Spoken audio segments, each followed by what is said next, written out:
red, blue, purple light. Friends, red, blue, purple light. Friends, facts, red, blue, purple light. Friends, red and blue, purple light. Friends, facts. You can get to know the ledger, sacrilegious Sunday to melanin Monday. You can get to know the ledger, my love. Just open your third eye on Thursday. Lord, the food, the art, the clothes, the Vatican's getting exposed fast. We put the show on the road. You better stay on your toes. I was telling land, focused on the ego. Then I opened my heart, let go of the ego. Grand after grand, we stacking up these C notes. Facts, facts, yeah, we gon' put this shit on our backs. Facts, facts, we in your city, pull up where we at. Facts, facts, peace, love and light. Peace, love to the family. Peace, love and light. To the family. Peace, love and light. To the family. These days and time, black man, is going to be the time that you have been waiting for. You came here for a reason. Whatever pressure, whatever adversity, whatever the fuck you feel, I don't know what you feel, but whatever you may be feeling is going to push you and it's going to provoke you and it's either going to make you or break you, similar to how pressure busts pipes or the shit makes diamonds. Peace to the family, peace to you and yours. Peace to the family, peace to you and yours. Welcome, welcome, welcome to Know the Ledger. You are now rocking with the best. Yes, this is your host, Brother Red Pillar. And that song that you just heard right there, that's the F.A.C.T.S remix. Let me know how we sound on the audio. Let me know how we sound on the audio.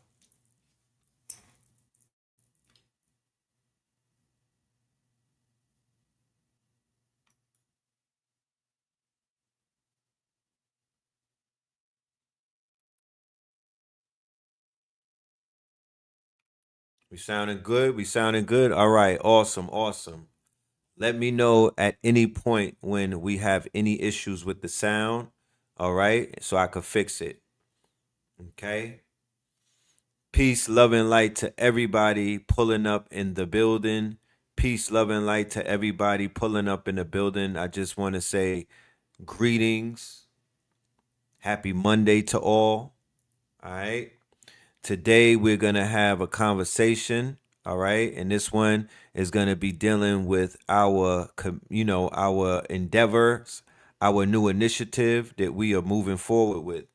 All right. First and foremost, I want to give a special shout out to everybody who have been tapping in, sending emails, responding to the call of action, right? Showing their interest, showing their willingness to participate, and showing their support for the call that we made for our quote unquote common unity initiative, right? Common unity initiative. So shout out to everybody who's been reaching out. I'm gonna make sure to send y'all this video. All right.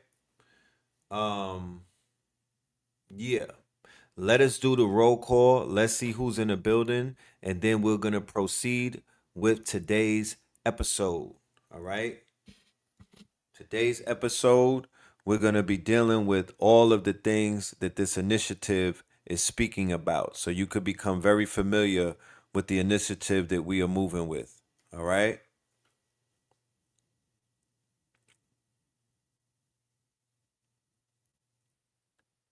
Shout out to everybody that's in the building. Salute.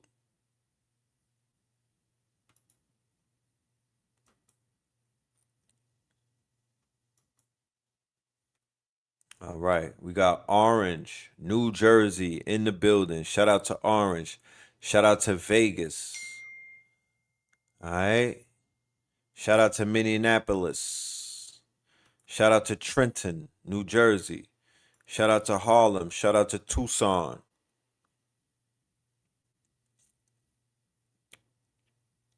New Rochelle in the building. We got Cleveland in the building.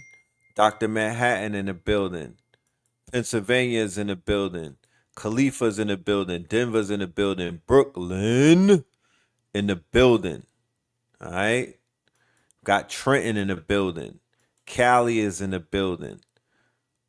All right, man. Family tapping in. All right. Brooklyn. We got Sandy Springs, Minnesota. So shout out to the family tapping in from all around the world. Shout out to the family tapping in from all around the grid. Shout out to the family tapping in from all around the states. Chicago is in the building. Baltimore is in the building. DMV is in the building. Shout out to everybody tapping in from all around the world. The Mandem across the pond. All four corners of this planet. Salute to everybody. We are definitely in for a powerful build. We are definitely in for a powerful build. And yes, later on, we are going to be having special guests. Melanin Monday. I got Ross Ben, Ra Aku in the building. We're going to be building on the American gods. All right. So that's going to be coming up later. Make sure that you tune into that. Classic. That's going to be monumental. Okay. And also to celebrate the release of this album, Voltron, and the support that we've been getting, I was having I got an epiphany, and the epiphany was like, you should play a new song on your shows. Like you should definitely play at least one track every show. Now that this album is out, you should at least play one new track because there's 12 of them every show. Not only to get that track some spins, but to let the people hear what you just created. You know what I mean? Your art. You, your brother, and Kambada. You know what I'm saying? That's something that people need to hear every day and be reminded of. Because when life gets hard, you could always go and turn on the Voltron album.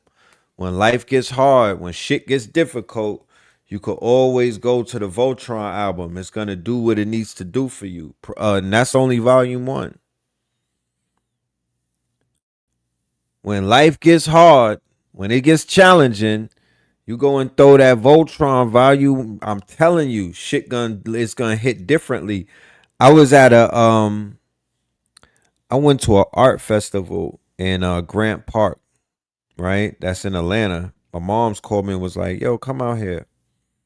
And it was an art festival with a lot of. It was humongous. It was huge, and I was like, first I was walking through there and I didn't have the music on.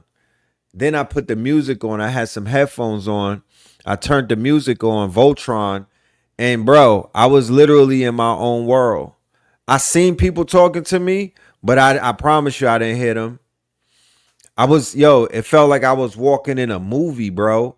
And everybody that was around me was just they became the scenery. I was inside the album. The album is very active. It's not passive. It is very active. Like, play that album when you drive in, turn it up loud. You know what I'm talking about? Turn it up loud. Have that shit on loud. Uh when you're walking around, you might wanna, you know what I mean? You might wanna even have it on the Bluetooth and let other people hear it. But I'm very, very proud of what we created. You know? Very, very pleased and what we cooked up. Okay? And I think that you will be very pleased as well when you hear it. It's made for all types of fans, all types of musical connoisseurs. You feel me? It's put together for a lot of people who enjoy music. Sonically, best sounding album that I've ever been a part of. It's a concept album, so it definitely is going to take you through different time zones sonically. It's going to take you through different flows, different frequencies. You dig? Uh, all kind of things, different emotions, different feelings. You name it, it's going to take you there. So yeah, make sure you check out the art. You know what I mean? Because it's one thing to get the science. But if you want to get the full picture, you got to get the arts and the sciences because we're artists and scientists at the same damn time, you know?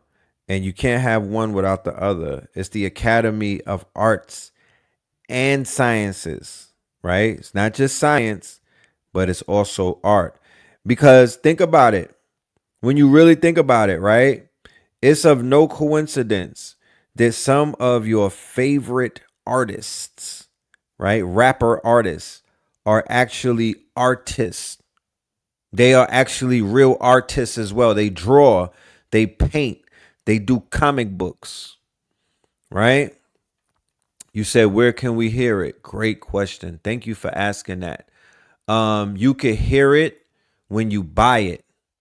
That's where you can hear it. When you get the digital download, that's where you can hear it. There goes the website right there. You could scan it. We're not currently on Bandcamp. The Bandcamp release will probably be this week. And when I upload it to Bandcamp, you could still hear the what you would call it,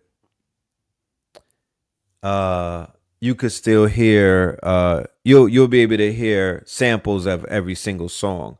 I'm gonna make sure that I get that going ASAP. But right now we are not on the what they call streaming, digital streaming platforms. We did that on purpose because we are actually boycotting. You want to, to boycott Target. Yes, yes, boycott Target, boycott Spotify and the other streaming platforms while you're at it. You feel me? Because they're doing bad to the artists. They are actively robbing people, and I will not participate in that malarkey. So we have a website, right? It's on chemistry.com, and there goes your digital download. Or if you're a super fan, you would get the bundle, right? If you're a super fan and you're a collector and you know that these things will only go up in its value and whatnot, then you go ahead and you get the collector items. So that's on chemistry.com. And yeah, CDs have been coming in the mail. People have been getting their CDs. And shout out to everybody that's been posting their CDs. We see ya. Keep on posting them. Everybody that's out there. The best way that you could be of assistance, because this is, once again, this is one of those experiments where we're saying, you know what? We're going to go ahead and we're going to put the power in the hands of the people. We don't want to talk about the corporations. We don't want to badmouth the corporations. We don't want to expose the corporations. We don't want to, speak of the evils of the traditional record industry, right? The old school record industry, and then go right behind and get a record deal and be with a record industry and be inside of the record industry. What use would that be? Why would I work hard and create this level of art? Why would I put my blood, sweat, and tears and my creative ashe into any of this artwork just to put it into the hands of the people who, historically, systematically, and intentionally is robbing people. Yes, it is available on vinyl. It's available on vinyl. It's available as cassettes, and it's available as CDs. And when you buy each one of them, you get the digital download. But yes, the vinyl is available. Now, the thing with the vinyl, ladies and gentlemen, and I need your assistance, if you don't mind. I would like the assistance of the crowd, the audience, right? The fans, right? For the vinyl, we want to put out a contest for the album cover design. Okay. Because we did agree collectively that this is going to be the cover for the CD, right? It's digital and it's AI on purpose because there's going to be a visual. Remember, this is a soundtrack. Voltron is a soundtrack, ladies and gentlemen. I don't know if you know it or not. It's a concept album and it's also doubles as a soundtrack, but it's a concept album and, it's basically an animated film, right? However, there's also another side of Voltron that is not that is not that. It's basically, that's why we're rolling out real videos, real, you know what I mean? A real, but then it's also doubles as an animated album or animated film or, whatever. We want somebody that's out there to be a part of our quote unquote history. And we're giving the opportunities for an artist out there, right, to be a part of what we got going on and design the album cover that's going to be a part of the vinyl releases, right? So we may have about 3 different covers, right? We're going to have the AI cover. You get an opportunity to choose that. You get an opportunity to choose the other 2 covers, and that's going to be the vinyl that you'll receive. And in that vinyl, it's going to have, special caveats to it.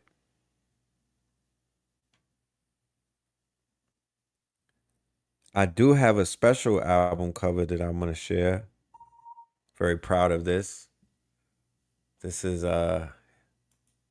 his first foray into design, right? But who knows? Who knows? It may be his first of many quote unquote forays. There you go. My son designed that right there. That's my son's first album cover right there. You feel me? That is my son's first album cover. So I don't know. He may be he may win the race. He may come up in the number 1 in the run-ins. But yeah, my son even threw his hat in the ring. You feel me? There you go. You know? So if he threw his hat in the ring, then that means that we all have an opportunity to do it. But I do want to, matter of fact, that's a perfect opportunity for me to show the process, right? So check out the process. Y'all feeling that? They like, yo, that's awesome, yo. That shit fire. Right? You feel me? Little man did his thing, right? Little man did his thing. So we gonna see what comes through it, right? But look, dead ass. I gave him a job and he did it, right? So boom. Then I fed it through Allen Iverson. You feel me? I fed it to Allen Iverson. And look what Allen Iverson came back with. You know? So that's the flex right there. The flex is to have the babies do the initial artwork, right? You copyright that, right? Or you make that a part of the collect. You blow that up. You put that on covers and whatnot. You put that on TV on T-shirt designs. You take the artwork as the initial artwork. You make them do the foundation of it. Then you take the foundation of the artwork, and what do? You memorialize it. You brand it. You make it part of something, right? And then you take the AI and you upgrade it with the AI, but they have the initial artwork. So when the AI shit pops off, they get credit for all of that. You see how that works? It's almost like they own the master, right? They'll own the first layer, and you build on top of the first layer, and you make things like comics, toys, or whatever. But the initial layer comes from them. That's like their patent. That's their trademark. That's their copyright. And all they got to do is the artwork that they do, whatever level that is. Whatever level of artwork, it don't matter what age they are. They all got some sort of artwork. So that's kind of how you immortalize the children's uh imagination, right? So here's the process. That's the process, right? So that's what he designed, right? So I gave him a job, right? He gets paid for this job. Okay? I gave him a job. I said, yo, I need a robot. You know what I'm talking about? He was like, got it, right? Because he does this with birds and whatnot. He makes birds. He has a whole sanctuary of birds that he literally makes with construction paper. Nobody taught him this. Nobody told him how to do it. He literally just started cutting up construction paper. First, he does the outline with the Sharpie. He cuts the outline out of the pieces and he puts them together like Voltron. Right? So I'm like, there goes that artistic blood flowing through your veins. You know what I mean? That's, you know what I'm saying? That's my boy right there. Right? Boom. So you do that. That's the Voltron album cover, right? I'm like, yo, we in a sweepstakes, young man. Let's get in the sweepstakes together. Right? Boom. Then you turn it into that. Right? You turn the art, you turn this. This is the foundation. This is the copyright. This is the trademark. This is the masters. Understand what this is. This is the masters. This is how you take homework, day work, homeschool shit, and you monetize it. This is how you create. This is like an NFT. This is a masters. This is not a doodle. This is not, no, this is a masters.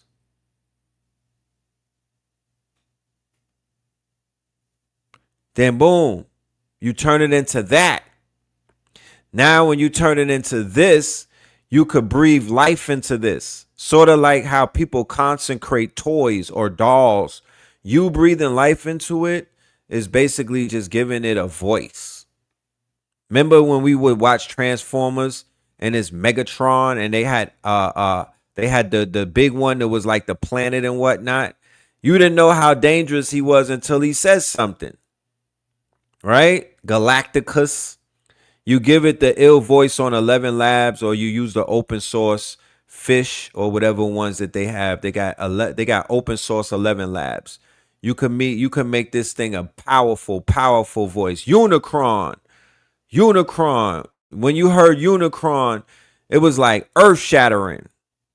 So you give this character right here a voice and a character arc is what they call it. You build out a story around him. That is called the mythos. That's called Fable 5. And then you put him in the story. Every day you write a story and you basically put him in a narrative. He could take the revenge against all of your Illuminati enemies. People gang stalking you, well, send a robot at Robot Voltron Force. This is that's the big bat robot man. That's the robot man with the key in his hand. That's the biggest robot man. So now you own the masters. Let's go back. You own this This is the masters. That nobody. So you know when when they come out with a character and then they send in fan art and somebody makes a depiction of the character. No, reverse that. That's not how. That's not, the money is not there. That's not where the money is. The money is to follow it through this route. You start the character. You make the character. You make the seed. This is called the seed of the, when you prompt the AI and they give you the seed of an image and whatnot. Use the baby's real life artwork. Remember, you can't copyright AI. You can copyright this. You can't copyright AI. This cannot be copyrighted. You can't own this, right? But you can copyright this. Okay? This is what you copyright. This is the beginning. This is what you own. You put it in a trust. You put it in the children's name. You do this all day, every day. You don't have to stop. I'm gonna show you the birds one day. We're gonna do a whole bird thing with his designs, and I'm gonna show you how I took his birds and turned them into an entire book, a school book. His birds is now homeschooling children. His birds that he created out of his mind and his unique way and whatnot. I ran it through the AI. I put all of the birds. I made them claymation birds. You feel me? I made them stop motion birds, and I made them birds inside of a whole entire workbook. So yeah, this is how you turn the children's imagination into a quote unquote product. Into a product. And then they monetize it and they turn it up. You know that you could actually dance in a video and make that robot do the same type of TikTok dance. This robot could be doing spin that, and it could be doing the Young Money dance, the Young Miami dance. It could be doing the spin that shit dance, right? So if your kids know how to dance, they could turn that image right there into a video of them dance. That thing could be dancing just like them. They could do the voiceover of these things. I mean, the sky's the limit. This shit could be on YouTube, animated videos on YouTube, the same way that Baby Shark and Coco Melon is. What are we talking about? That you got all you got to do is spin that shit. Get your tokens. YouTube is purging AI content aggressively, right? And the Chinese YouTube rival just set up shop the other day. So we going to China. We got the China flow, right? So that's just one little caveat on how to go ahead and monetize it. But back to the album cover. Y'all let me know which one we should go with. I like this right here as the Voltron album cover. This is fire. I would listen to this vinyl right here. Like if I went into the record store, if I went into Tower Records, I would buy this shit right here. I'm like, what the hell? It's three. What, you know what I mean? Because think about the look at the anomaly of it. It's grown man bars on this project. It's like it goes deep. You know what I'm saying? It's like it's not backpack rap. It's like God hop rap. You know what I mean? It goes deep. So it's like a little child wrote. You know, you see the dichotomy. You love the paper characters, right? That's fire. That's fire. So and then we have this cover right here too. This cover is fire as well. I like this. This definitely looks like a album cover. That would sound like the project that we got. That was this. This definitely looks. You know what I mean? If somebody said like it's MF Doom, right? Like this is that Disclosure. This is that Third Eye Atlas. This is that Voltron Volume 1. I like this. I like this. You said which one would they buy in China and Japan? What was you talking about, Rob? You know? But we're gonna have different covers though. But if you listening to this and you do covers, like, yeah, You take advantage of this because that window is gonna close soon. Said, you said I'm gonna need all three. God damn it. Oh, the one that my son did, right? Right. This is definitely some Japan shit right here. This is that Jap. Yeah. This a fly in Japan. This a fly all over Europe for sure. But yeah, man. You know, yeah. The Chinese YouTube is called Billy Billy. So we need to go and explore Billy Billy. We went over there with the Imaginarium the other day, and we was checking out Billy Billy. You know what I'm saying? And Billy Billy is that's the Chinese YouTube. So we're gonna explore it more. Yeah, this one is fire. But let's continue because that is something that we're gonna explore many of that. Well, that's actually a part of this solution, ladies and gentlemen. That's actually a part of this initiative, ladies and gentlemen. What better way to start this conversation but to show you that ye are rich? What better way to start this conversation but to show you how you literally could be a digital nomad and you can monetize the skills of the children without selling them to the beast, without having to sell them to Hollywood, without having to sell them into perpetual slavery and perpetuity, right? Without having to sell them to the highest bidder and whatnot, right? No, their skills in this attention economy and this creator economy, their skills in this gig economy that we live in this digital economy, there's natural born skills. I tell every parent, content is king. You want to film your children. Of course, make sure to hold the footage inside of a safe or somewhere very safe in hard drives that are protected. But you definitely want to film those children who have great personalities, who are naturally funny, the ones that are made for the camera, you know, because they grow and they're not always going to be 2, 3, 4, 5, 6, you know, but that footage could be utilized for some very powerful quote unquote content in the very near future, right? You may be able to take raw footage like that and create an entire 2 hour movie that you prompt out, that you and your, as the child grows up, they could be a part of the production of their own childhood movies and things of that nature. You feel me? So yes, that's how it's working. So, ladies and gentlemen, I did a thing the other day. I was on Brother Rich's channel and we were having this conversation about the disaster that was taking place inside of black ass Gary, Indiana. And they were going on 12 days without electricity, without power, and some of the bare essentials, right? In lieu of what was being said, I made the statement that, you know, I didn't name any names because I didn't want to be that messy. I was just being a little messy on aisle cleanup on aisle number 6. I didn't want to be super messy and I didn't want to be too accusatory, right? I just wanted to make a broad statement that when it comes to these organizations, that we are under the impression that this is their job, right?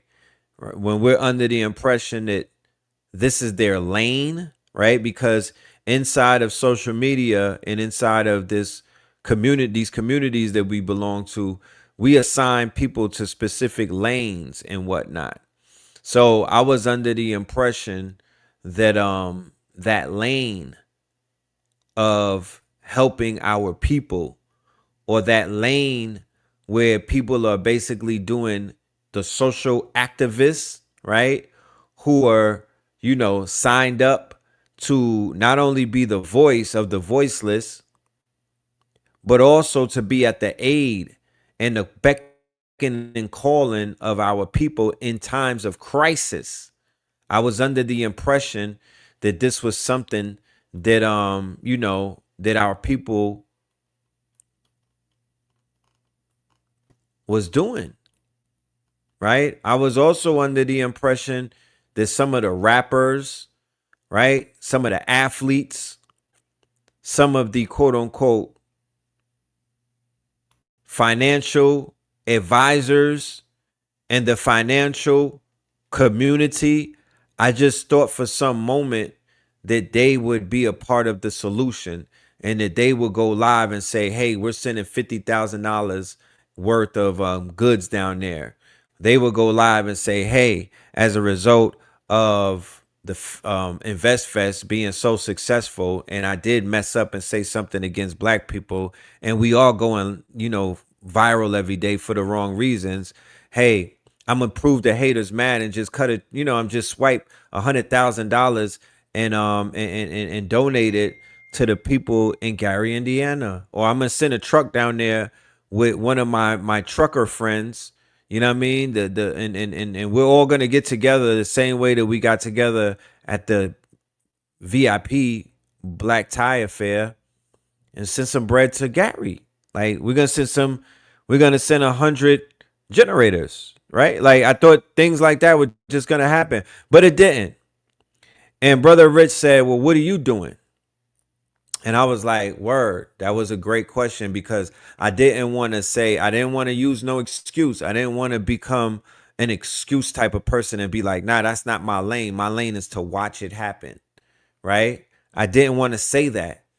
You know what I mean? I didn't want to say on the show in front of thousands of people that, yeah, when I was coming up in consciousness, the master teachers told me that we shouldn't join any organizations. Thus, I'm not organized.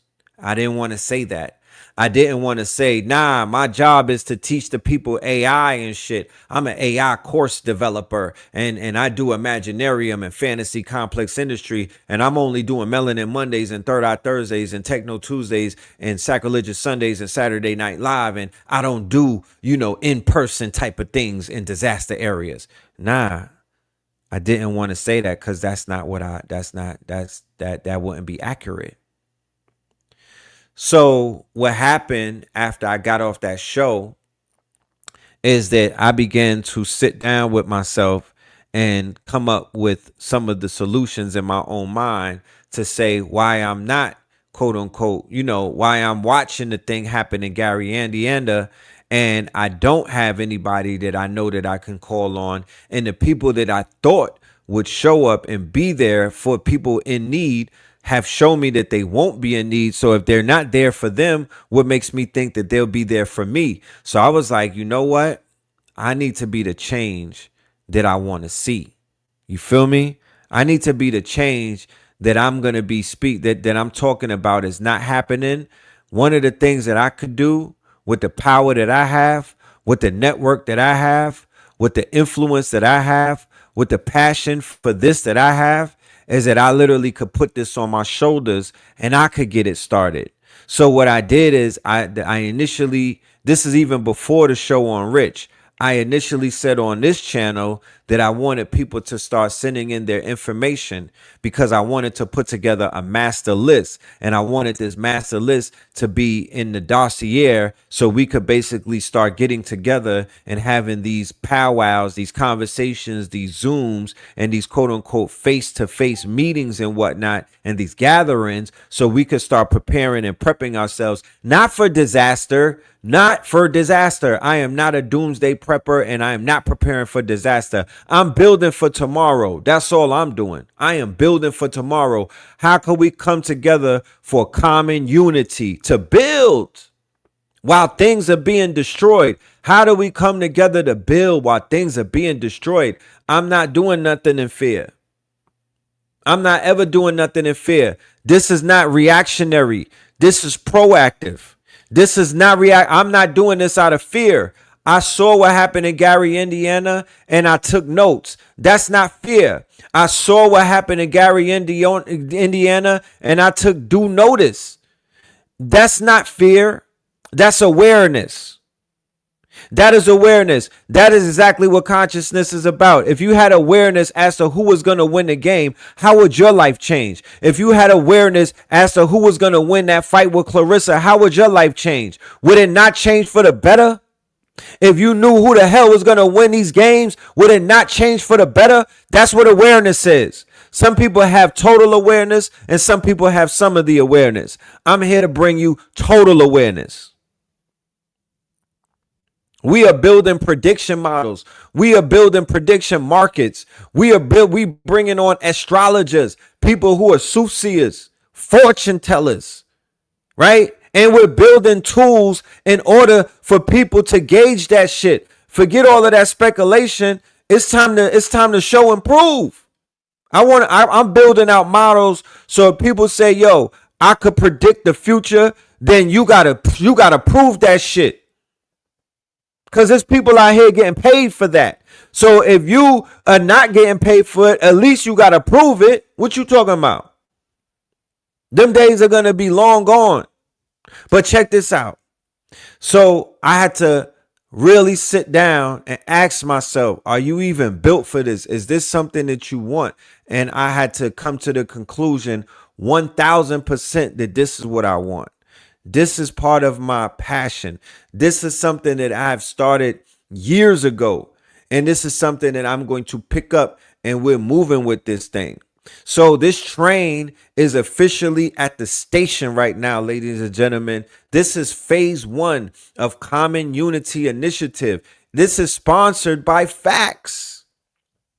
By a show of hands in the chat, by a show of hands in the comment section for the people who see this afterwards. How many people were helped? How many people found assistance and information and knowledge from the F.A.C.T.S initiative that we launched in 2015? This is an initiative that has been going strong for more than a decade. Okay. And I did not never take no funds from the government. I'm not this is not a non-for-profit. And I'm not saying that for bragging rights, because it more than likely will become a non-for-profit and it may have a wing of it that becomes such. You feel me? So we could get these grants and all of these things. But the F.A.C.T.S initially is food, art, clothing, technology, and shelter. Food, art, clothing, technology, and shelter. This form of F.A.C.T.S, family, action, community, transformation, and success. So what is food, art, clothing, technology, and shelter? When we came out in 2015, food. There were restaurants that were serving good food. There were restaurants that were serving vegan food. You had staples in our community that were functioning for more than a few decades. However, the explosion of food trucks, the explosion of food delivery apps, the explosion of people growing their food, the explosion of people making food their living and whatnot, the explosion of people learning about food, changing their diets and everything, horticulture, all of the things food related, that began to explode. Art. People understood what art was, but they couldn't make a movie back in those days. People were like, yo, they wanted to make films. They wanted to make art shows. The explosion of black artists prior to F.A.C.T.S, when we started talking about the food and the art, bringing art through the lens of consciousness, right? Showing artists through the lens of consciousness, showing them through the lens of apparel, showing them through fashion, showing them through all of these things. The flyers from back in the days and Blog Talk coming all the way up to now. The arts, the music, the video games. Now people are making video games. Back in the days, we were just talking about when we're going to be able to make the video games. But we were talking about making comics, video games, cartoons, toys, merch, music, albums, cassettes, vinyls. That was a part of the F.A.C.T.S initiative. I was making an open call to all of the artists to activate, to turn on, get in your bag, start envisioning you making comic books, write out the ideas, and then even showing you how it was coming about. The more we was talking about it, things were going viral. There was like people fan art they were making. Remember the comic that looked like Secret Wars, and it was the conscious community on a comic book cover, and it had like Umar, Pharaoh, all type of people polite as the villains and shit like that. And then they had other people as the heroes on the cover and it went viral. Yeah, food, the art, the clothing. In 2015, there wasn't 1,000 clothing lines with consciousness. Consciousness as a clothing line. That was something that brother Jeff was exploring, I believe. Um, Kings County, of course. Pharaonic was bodying that shit. Ra Omar. There was a few lines and whatnot, but the explosion of that, the explosion of the way that people are just making clothes in Black America, just Black people in general. I remember like the streetwear movement. All of these young kids with the clothing lines blowing up, making millions upon millions upon millions of dollars. Nah, facts. Technology. When F.A.C.T.S first came out and we were talking about technology, niggas had Texas Instruments and flip phones. Yeah, we had tablets, we had desktops and all of that stuff. But the technology, the level of where technology is at right now, it's like it 10x, it 100x in some ways. Shelter, right? Shelter. Tell us about Dapper Dan. Isn't he from New York? Yeah, I got videos with Dapper Dan. That's the OG, you know. Dapper Dan utilized Senegalese seamstresses, right? Mostly men from Senegal because of they're known for being master seamstress, right? He was actually at the Mart 125th. You see that email scrolling at the bottom? That I want everybody to send an email to if you want to be a part of this initiative. This is the Common Unity Initiative. If you're a 501c3, if you're a nonprofit, if you are a quote unquote small business, if you are a LLC, if you're an organization, if you're an organizer, I want you to tap in with me. If you're about solutions, if this is something that you want to be a part of, if you even want to know what this is fully about, just hit me up and I'll send you information. I have my representatives reach out to you. We could do one-on-ones. I'm doing Zoom calls and whatnot. We're doing a Discord group. We're getting real serious about this, right? We're not going to get caught lacking, and we're not about to shrink in the face of any type of adversity and whatnot. We're going to utilize our time, our energy, our connections, our network. If I'm gonna be on this internet talking to y'all, I gotta be up here doing stuff. I gotta think big and I gotta do bigger shit. So if I'm gonna be up here, because this takes a lot of energy, it takes a lot of time, it takes a lot of commitment. The consistency is literally unmatched. You feel me? The persistency and the consistency is consistent. It's doing what it's supposed to do. But we're in a new timeline right now. We're in a new epoch right now. We're in a new era. We're in an era where we need to make solutions happen, tangible things, real things. We are grown. We are grown. These elders need us. You heard the elder on Father Rich's show. She said that she needs protection. She literally is sitting on thousands of gallons of water. She has water. She has fresh water. She is an elder. And she's like, Mama, my mother called me. Like Mama Pill called me up. Like, yo, I'm locked in. Like, what I gotta do? I'm ready to go. The elders deserve to be on land where they not paying bills, y'all. Like, what's up? The elders deserve to be on a land where they don't have to be afraid of somebody breaking in or violating or stealing or doing anything that keeps them up at night. Yeah, Mama Callie. The elders don't need to be paying no bills. Like, what the hell? Why is that so hard? I don't understand. What's difficult about that? While we wait for these checks to come to us, while we wait for justice to come to us, while we wait for certain things to arrive and whatnot, why not just take our time while things are good? People are waiting for the bad. People are waiting for the inevitable. People are waiting for dystopia while they still have utopia. You still good. Your dollar still spin. Your car still start. What are you talking about? Your card still swipe. Everything is good, my nigga. The only reason that it's hard is because we making it hard. We not forming Voltron. That's the only reason why it's running away from us. There's a formula that should be utilized, and it's not being utilized. It's not even being considered, bro. That's where the problem is. So here's what I wrote. Here's what I wrote on my IG post. I said, so I did something the other day. After witnessing the tragedy that was taking place in Gary, Indiana, I went on my YouTube show. I reported on it, and then I challenged my audience to be more proactive, and then proceeded to share my email with the audience with the hopes of maybe attracting a few survivalists and disaster preparedness volunteers to respond. Little did I know the response was going to be a flood of emails and contacts of folks who want to get ready so they don't got to get ready. I've always known our greatest asset is our network, but to read the emails and see how qualified, talented, and experienced people really are humbled me.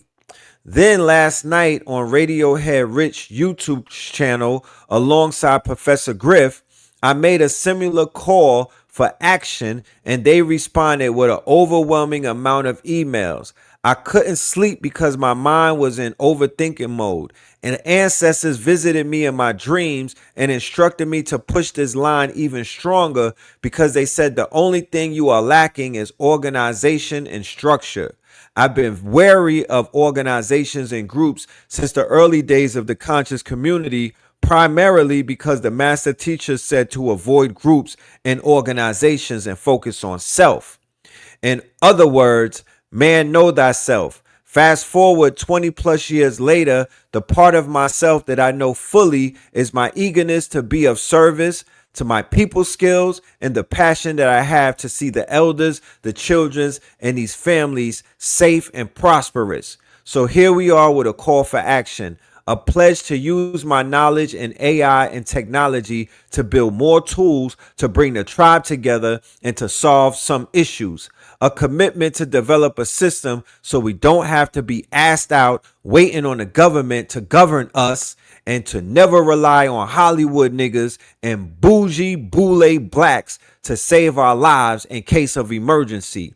I'm calling on all my tribe, friends, families, and followers to walk with me through this journey and assist me on my path. Don't judge me if I happen to stumble along the way. Pick me up, dust me off, and let me continue on my journey. This is on my heart, so I'm sharing it in all sincerity. Peace, love, and light. So that's what I wrote on my IG, and I got some good responses from people that was like, let's go. And they was tapped in and they were giving me inspiration. You know what I mean? Because I literally shared what was on my heart. So I'm committed, but I'm only as committed as the people that I'm going to be committed to, because this is going to take a lot out of me, but this is right in alignment with where my heart is taking me. I need something that's gonna feed me, and building this up and making something happen. This is where I'm at right now with it. So I put a presentation together and let's go. Walk with me. I'm gonna walk us through this. So this is the facts. This is a part of the Facts Initiative, y'all. So about us, the Common Unity Initiative is a collective of like-minded individuals and families coming together to build intentional, self-reliant communities. We believe in preparation, not fear, creating sustainable systems, strong relationship, and shared knowledge to thrive in any future. To build our mission, this is our mission, to build resilient, self-sustaining communities that empower individuals and families to live with purpose, preparedness, and unity, no matter what comes our way. Build self-reliant communities, share resources and knowledge, strengthen families, prepare for any event, leave a legacy for generations.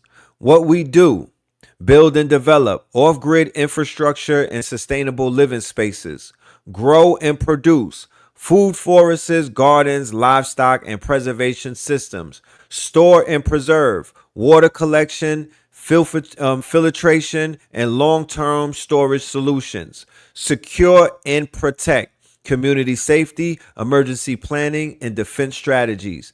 Educate and empower, skill building, training, and passing down essential knowledge. Who we are for, right? So we get this straight. Anyone who is ready to take responsibility for their future and the future of their family. Whether you're just starting your journey or already living off grid, you belong here. We want families, we want homesteaders, we want preppers, we want entrepreneurs, we want retirees, and we want young visionaries. Okay? Core values: unity, we rise together; sustainability, we respect the land and its resources;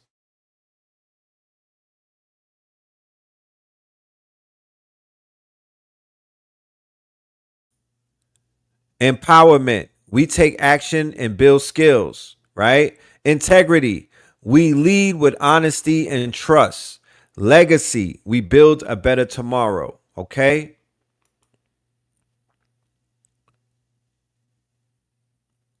So what we are envisioning of the many things that we have our visions and our mindset to is that we could create what is known as a barn dominium. Okay? Barn dominium. So let's break down what a barn dominium. This right here, these are the acre boys, and more than likely, right? Because quiet as kept, they even have a program called Facts. And these are some good brothers that I met a few years ago on tour, right? And the brothers are they've been doing great things, securing land, helping people buy acres, even helping families that are sitting on multiple acres. They've been helping people monetize, and helping our people, our community, right? How to find land very affordable and even flip it.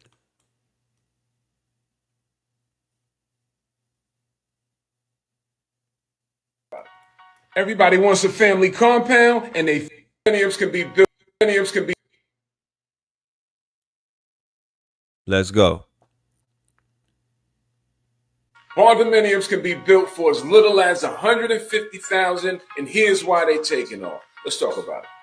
Everybody wants a family compound, and they think it has to cost millions. And this is where condominiums step in. You find inexpensive land, and instead of building multiple expensive houses, you build one large structure or multiple condominiums on one property. Now your whole family is on that land, but everyone still has their own section and their own privacy. You can design it exactly how you want your family to live. Separate wings, shared kitchen space, rental units, and even office space. So now your land isn't just where you live, it's where you grow wealth. So stop thinking one house at a time and start thinking family compound. And with that said, go out and get our family compound blueprint mini course, a step-by-step guide to get you started with your family compound. Comment the word compound and it's yours. See, I know the motto: invest in dirt, it's a clean way to make money. So I'm going to be doing more episodes of Common Unity Initiative. And in these episodes, I'll be bringing special guests on board, and everybody will be speaking to what it is that we're doing here in this quote unquote movement and whatnot. All right. So look out for that.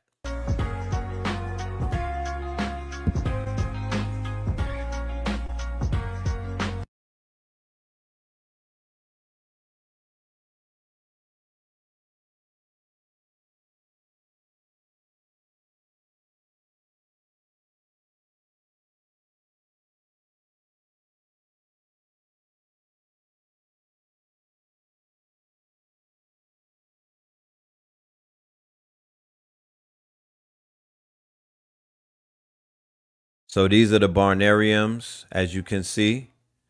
This is what they look like. All right. And these are doable right now. We don't have to try to think of survival and think in lack and think that we don't deserve this, because we definitely do. Let me play this video real quick.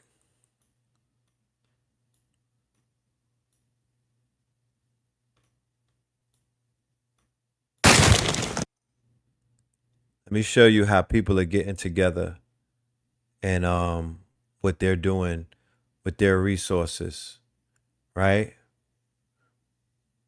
Some of the preppers.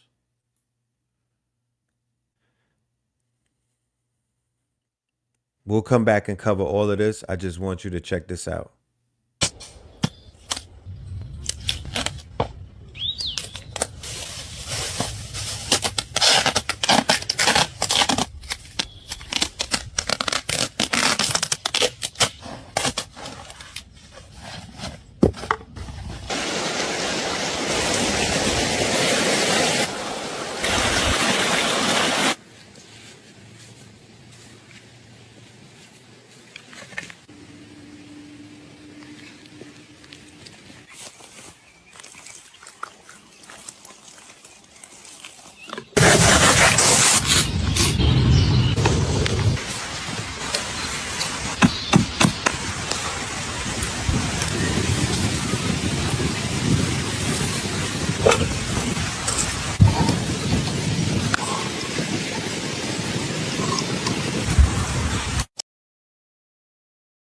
Hey guys, my name's Lane and I want to welcome you to our underground bunkers somewhere in Indiana. And it goes for miles. See all that? There's stacks of them. I would say 50 people, 10 years, 40 people, 12, all kind of stuff. Pancakes over there. I got mounds of pancakes. Hundreds of pancakes. Mounds of pancakes. Noodles.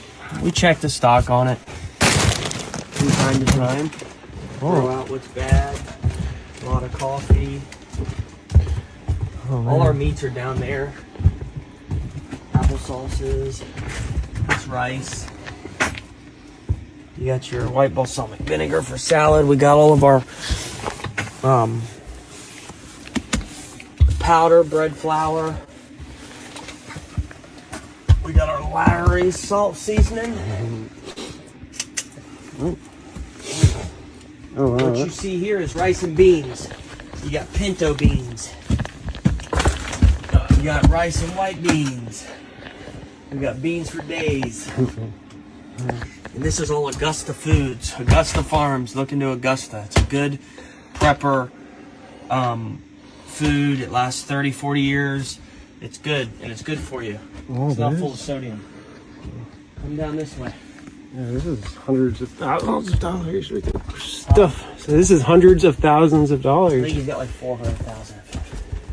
Because all your money's in this fucking meat over here. So now we got our syrups.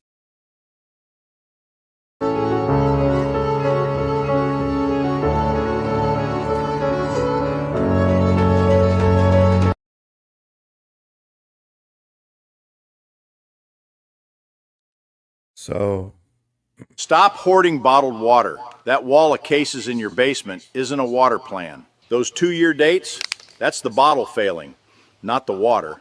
Warm plastic goes permeable and absorbs every odor around it. Worse, 30 cases can disappear in days for a family of 4. Massive space, tiny payoff. Do this instead. 3 layers. First, store water in stackable food-grade HDPE containers. More water, far less wasted space. Second, capture it. Keep a bathtub bladder nearby. At the first storm, boil notice, or outage, fill it immediately. Third, treat it with a gravity filter. Rain, pool, or creek water becomes usable. Stored water runs out. A filter keeps working. Save this before the taps go dry. Follow for more survival tips.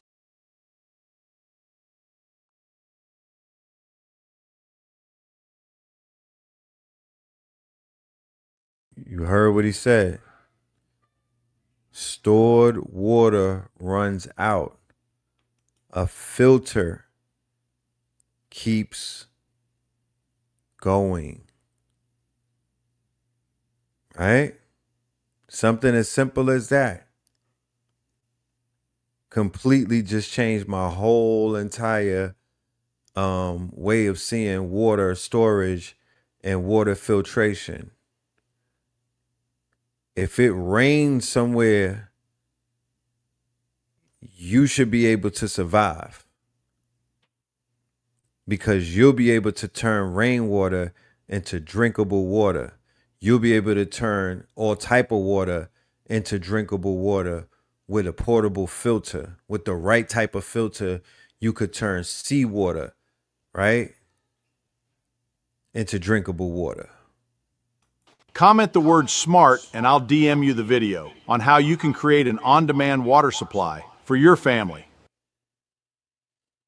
5 things that will be harder to get after shit hits the fan than food. Reliable information. After an emergency, bad information travels faster than good information. Rumors can send people into blocked roads, crowded streets, or into danger that doesn't even exist. Have more than one way to get reliable information. An emergency radio, weather alerts, local emergency alerts, ham radio, police scanner. You don't need to be the first person to know, but you need to be able to confirm what you hear so you can make smart decisions.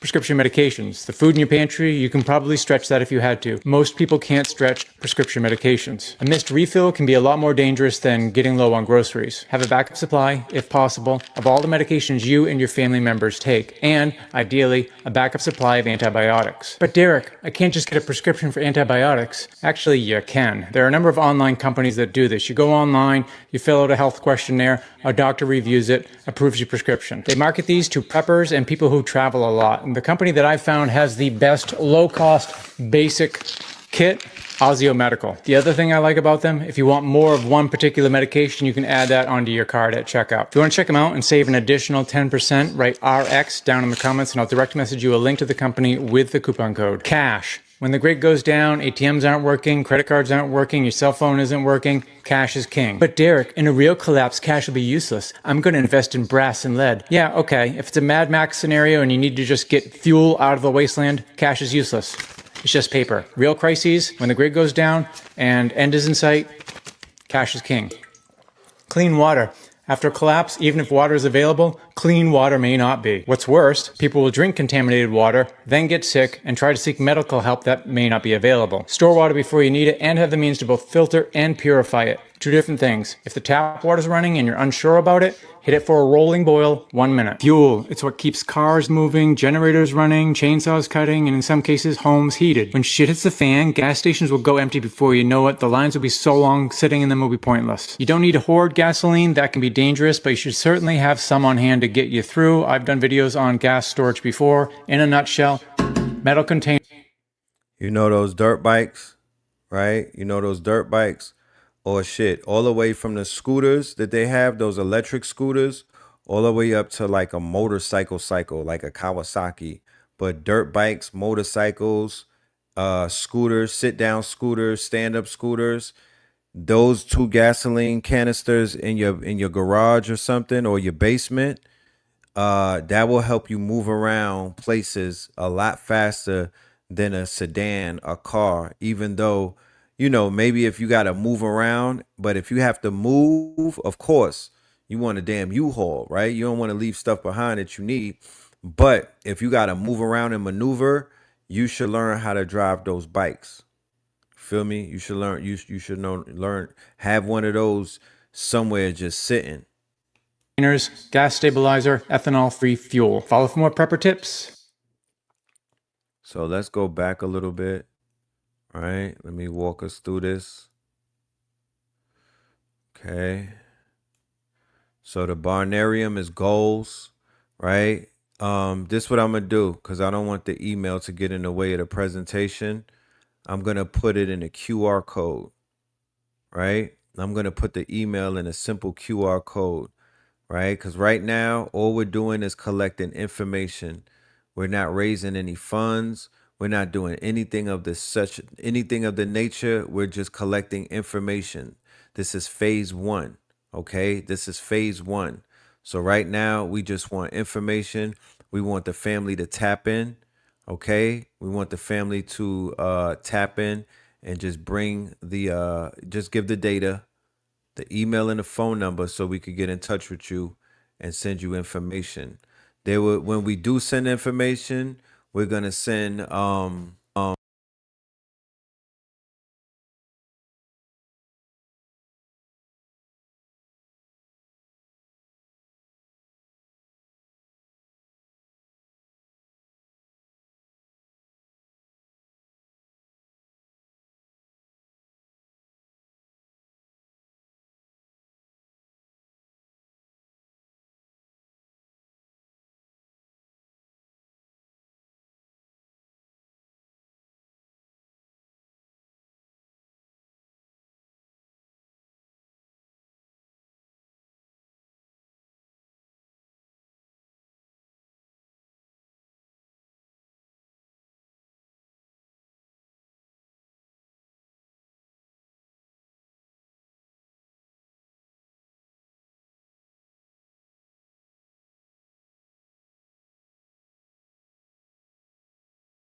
Shit. Pardon me. I didn't even know. Okay, yeah, we're back. Yeah, just hit the email. Let me take the email off for a minute, but this will be I'll put it back up in a few minutes. Let me continue with this presentation. All right. Okay, so when you speak on a grid community, right? When you speak on an off-grid community, we're going to give the top 10 requirements, okay? So living in an off-grid community in 2026 is, I would say, 10 to 50 times more doable and more sustainable than it was 50 years ago, right? Not to say that it wasn't, but now it has gotten a lot more user friendly, or it stepped up. Things have evolved. The technology has evolved. The process has evolved, right? The research, and there are services, there are products, and there's thousands of communities out there right now, and maybe hundreds of thousands of like Facebook groups and specialized things in that niche, okay, that feed, sustain, and nurture this community. So the top 10 requirements that are needed right now in order to have a sustainable off-grid community is a reliable water supply, right? Clean water is life. Multiple sources, wells, rainwater, filtration, and storage. In my humble opinion, to build a community around a well or springs, right? Thermal springs, uh, natural water springs, wells and things of that nature, that is definitely a requirement. That should be a no-brainer. Food security, grow your own, raise your own. Gardens, greenhouses, orchards, livestock, and food preservation. Sustainable energy, diverse power keeps the community running. Diverse power keeps the community running. Solar, wind, batteries, generators. So definitely it would be a lot of generators in these communities. Okay.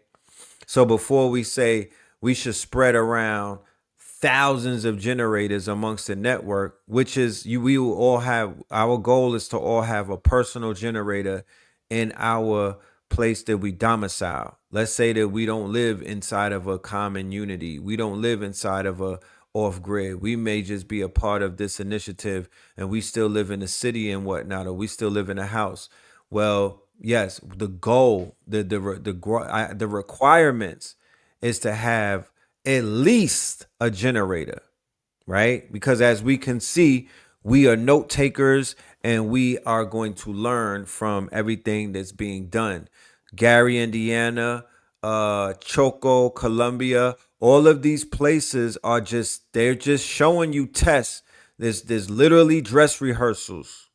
It's literally dress rehearsals to prepare for something that may happen, right?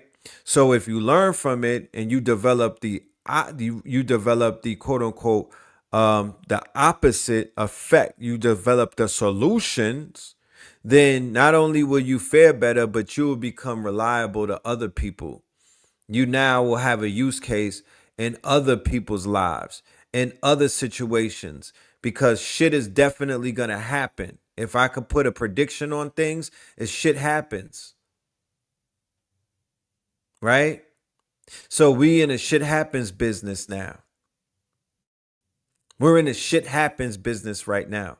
Okay? And maybe being in the shit happens business will help some of us stumble upon some of the solutions that we were looking for. They may be hiding inside of shit, like everything else. You know? I don't want to be the conscious community. I want to be the solutions community. I want to be the solutions community. So community security, whoa, safe shelter, sustainable energy. So that's all solar.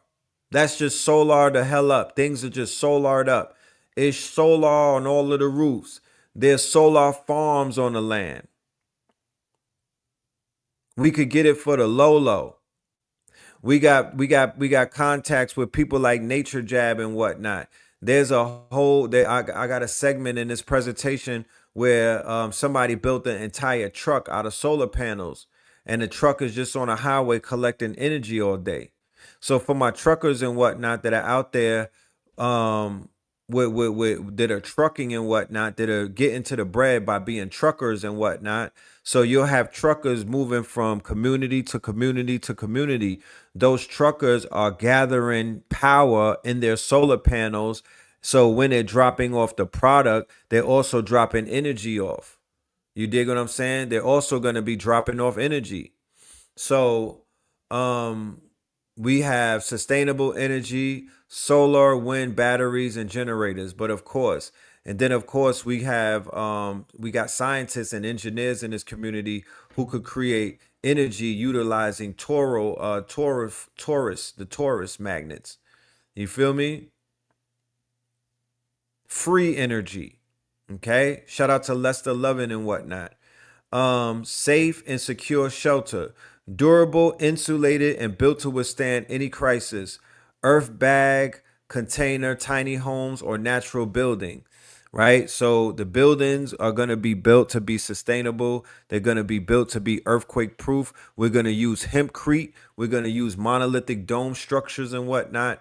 We will make sure that these buildings are sustainable. We're not going to be living in high rise towers and whatnot. In case something happens, you get pancaked and whatnot. A lot of these buildings will be of low heights and whatnot. We will have towers, but it don't gotta be I don't want to be on the 30th floor. I'm good on that right now. Um so safe and secure shelter. Can you be a foreman? Of course. And somebody said, do you accept single peoples? Of course. Does a bird fly? We just don't want we don't want no gigolos.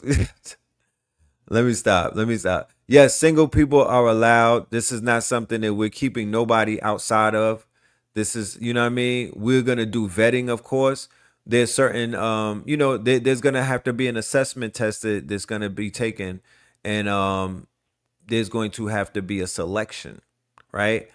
Community security, awareness, planning, and protection. Perimeter security, communication, and trained community members.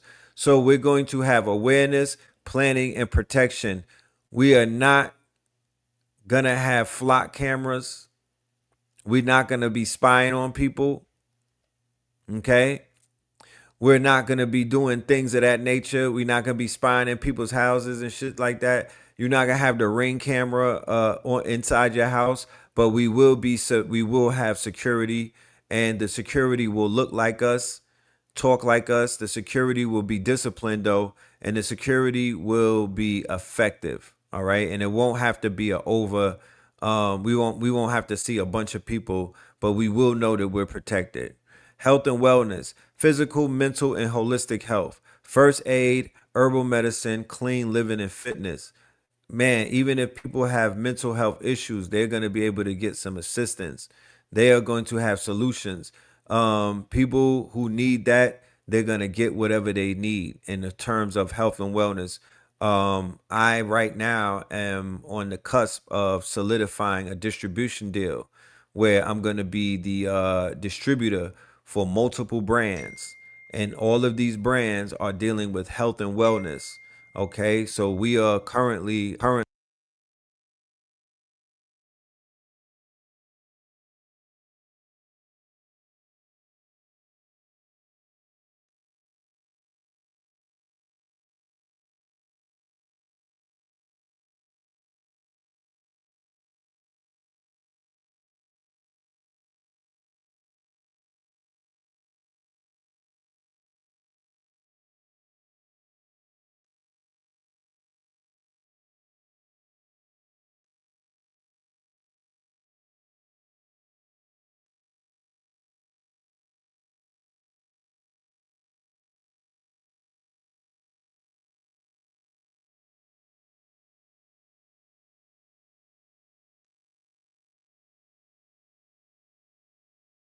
which is literally a $1 trillion industry right now, right? Trillions and trillions. So, skills and education, of course. One of my caveats is education. I am a teacher, I am a scholar. I hope nobody judges me as I climb up the ladder in life and become something bigger than a teacher and a scholar and be like, that nigga was just a teacher and a scholar. What do you think he doing helping people out or building communities or look, what can a teacher teach us? Well, you know what I mean? Stuff like that. I just hope that I don't get judged because I'm just a measly teacher and a scholar. I know people look down on that. That's something that's not even a flex. You know what I mean? That's nothing that you could lead with in conversation. Hey, how you doing, guys? I'm a scholar and you know what I mean? Like that's not the icebreaker on a first date. But you know, we manage. Number 8, communication systems. Staying connected even off grid. Radios, mesh networks, satellites, and emergency plans, ladies and gentlemen. Radios, mesh networks, satellites, and emergency plans, ladies and gentlemen. To be honest with you, that'll be very important. But we have people who are overly qualified in our network, ex-military, people who know what IT, security, right? People who know what the hell is going on and they know how to protect people. They know how to set up communication systems and they know how to, get out of the way and be unhackable. Resource management, reduce waste, reuse, recycle, regenerate, composting, gray water, and sustainable practices. Now, if you know anything about the network, if you know anything about what Blue Pill is doing with his green thumb and the farmy, if you know anything about what Mama Pill does, if you know anything about what KT does, if you know anything about the farmers and the green thumbs that we just have in our family, let alone our network, then you know that we're going to know what to do with some compost and we're going to know what to do with some waste and some fertilizer and we're going to know how to get these gardens popping and get these greens and get this food and these crops growing. Community governance, clear values, roles, and systems. It will not be something that you can't read. It won't be legalese. It won't be tricknology. It won't be something that's confusion. It will literally be something that we all can understand. Clear values, roles, and systems, fair governance and conflict resolution, and shared decision making. Okay? I don't want nobody to be, to live in no type of conjecture or speculation. I wonder if this is like this, or I wonder if this is allowed, or I wonder if no, everything will be clear, everything will be fair, and everything will be shared, right? This is not a dictatorship, okay? This is going to be something that because we study, we understand what broke a lot of other things up before and why other communities have not been able to get off the ground. So we're going to utilize just that knowledge right there to move us forward, right? So we want to plan together, prepare as one. We want to build together. We're stronger together. If that's something that people are not in agreement with, no problem. Everything is not for everyone. This clarion call, this call for action, I have 70,000 people on this combined network between KTL, Know the Ledge, and Know the Ledger 444. So this may be for 700 people out of 70,000, right? This may only be for 700 people. Shit, this might only be for 70. How about that? How about that? That it may only be for 70. And that'll, yo, and if, and to be honest with you, this is not even considered a worst case scenario because I won't even say the word worst case scenario. I would say the best case scenario is 7 of us. 7, I could make things happen with 7 of us.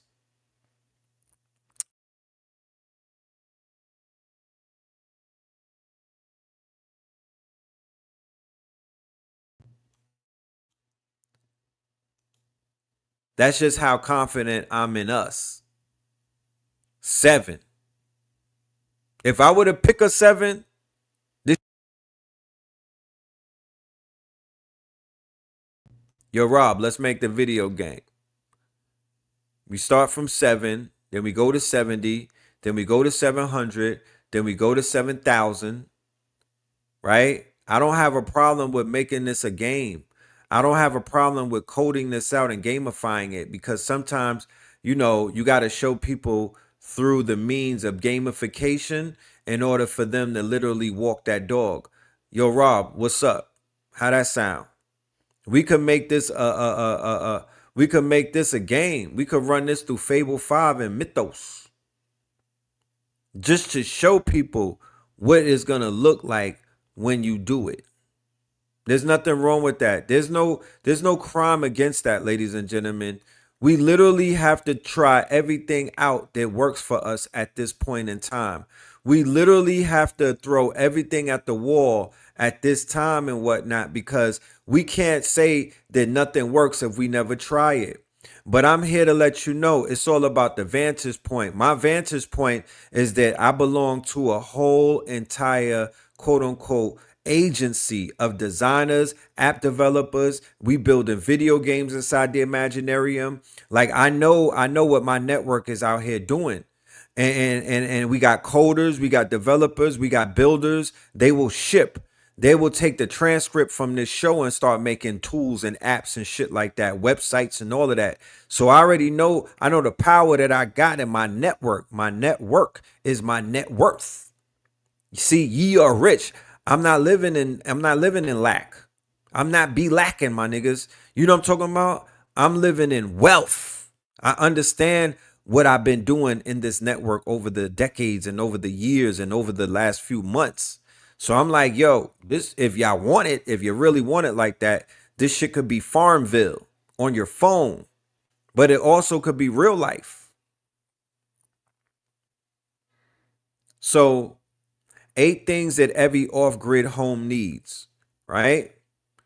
A greenhouse, year-round growing, and a main cabin, right?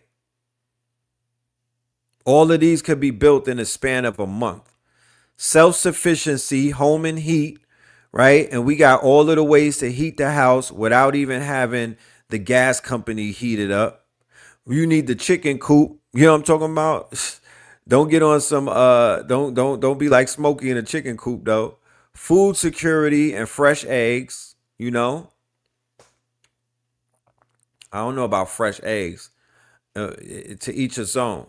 Food security, rainwater collector. Well, we got the chicken coop. We're not gonna be super vegans, right? So here goes the guy who built the solar yacht, right, for $20K, so he could travel without using a drop of fuel. All right. So for those of us that want to move around on the sea and whatnot, for those of us that want to move around on the in the rivers and the seas and the oceans and whatnot, I think that this would be something great. We could bring this to the Caribbean. We could bring this to the Caribbean. We could bring this everywhere where there's waterways, and we could trade utilizing these solar ships. Okay. So if he spent 200 days building it, we could build it in 20. Because that's the type of quantum quickening that we live in. If it takes somebody 200 days to build some shit, the next time is 20, the next time is 2 days. And it's a simple design, as you can see, right? So that right there is doable. So now, to add insult to injury, right? To add insult to injury, right after the situation happens in Gary, Indiana, black ass Memphis, Tennessee is also 100,000 people are out without power. 100,000 people are without power. But that's not going to be the first time, and that's not going to be the last time. I'm sorry. Okay, y'all in there rallying. Yeah, we putting the chickens on the land. Don't worry, I'll take it back. Chickens, yeah. Y'all go hand in hand. Hey, Rue, You go hand in hand with them black folks. So your ass is on the land. But Memphis is without power. And the data centers are pulling the power. And the data centers are only going to pull more power. So a blackout is inevitable. It's the most easiest thing to hedge against at this point. I need to see what the odds are on Polymarket. You know what I mean? Like a blackout is inevitable.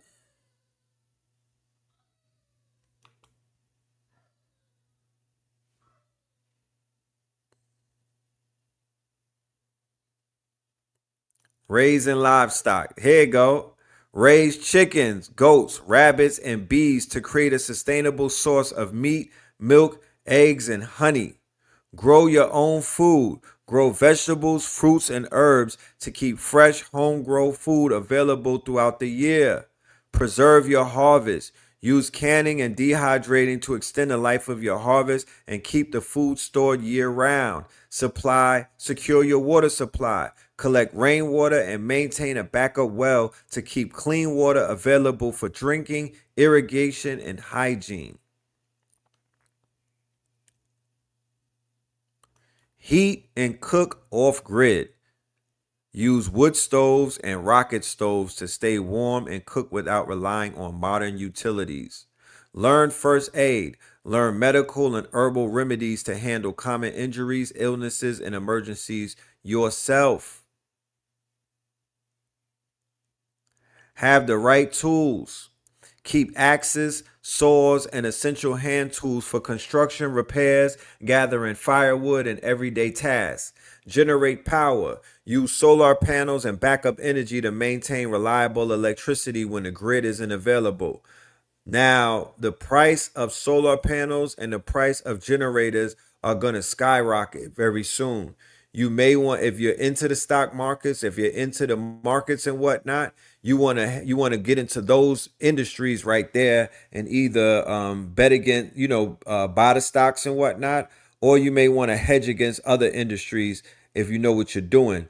But definitely go out and get those tools while they're affordable, and definitely go out and get those generators while they're affordable. And you can snatch up these the whatever solar panels that you can find, because Donald Trump and them collapsed that industry a few years ago. Right? The urine therapy and some other things, we'll get to that in phase 2, right? So what we're doing in Atlanta, what we've been doing, instead of just sitting around talking about things, is that we've been tapping in with the farmers. We've been tapping into the local farmers. Blue Pill is tapping in with the indoor farming, the outdoor farming, farmers markets and whatnot, bringing the elders on board. So on what day was that? Friday. I went to the garden of a woman by the name of Queen Miss Helene, right? Her name is the Garden Queen, and her real name is Miss Helene. She's 81 years old. She's a Jamaican maroon, right? She's a maroon out of Jamaica, and every Friday, the first of the month, she has harvesting in her garden, right? So me, Mama Pill, and Blue Pill, and Blue Dreams, we all pulled up to her and we was tapping in with her. But there are so many women like this, and gardeners and growers. This is who we need in our network that we're going to be building with. She made this poppin' sorrel. Oh my goodness, it tastes so good. My diamond shirt. You know? Oh yeah, she dripping. All right. So all of this food right here is being grown in her garden. I got it. Right? Wait. I know how to do it. Okay. I like this green. The color of the leaves. And I don't know. I don't want to start trying to eat it. Mm-hmm. She had callaloo seeds. This is beautiful. Mm-hmm. Yeah. The colors. Yeah. The color of that leaf. That color. Yes. Yeah. That purple that's coming out. Yeah, and it started out red. Get out of here. Yes. And you see I have cocoa. Sister Andrea, she came all the way from South Carolina. From Guyana? She have Edos, guys. That you make the pepper pot soup with. Yes. So that's why we're collecting the You know who brought Calamus. Edos to me? Conrad. Remember Conrad Wilson? He's from Guyana. He used to bring Edos. I am going to have it on Monday. I'll have the soup that you guys can taste. Okay. Here, the big leaf there. It's called elephant ear in America, but this is the edible elephant ear. Oh. Yeah, this is not. Yeah, that is. I put the food in the ground and it just pops up, and from the tip of the leaf to the root. To the root. Are edible. All edible. All Wow. edible. Beautiful. What does it taste like? We make the soup out. It tastes like callaloo. Oh, color. Okay. Yes. Beautiful. Look here. All right, so mommy, when it comes to the weed, Big pot of drink it, but I don't know what it's called here. Watergrass. Watergrass. See if there's a name for it. I'll do it right now. Yes. So I'm gonna show.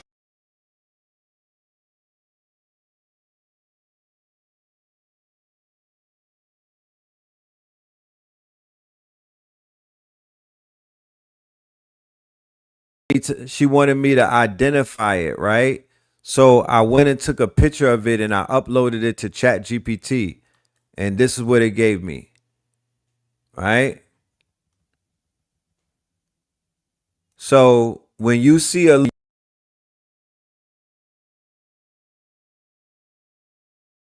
when you visit, I think I got a short in my wire. Pardon me, ladies and gentlemen. This is not the Illuminati doing this.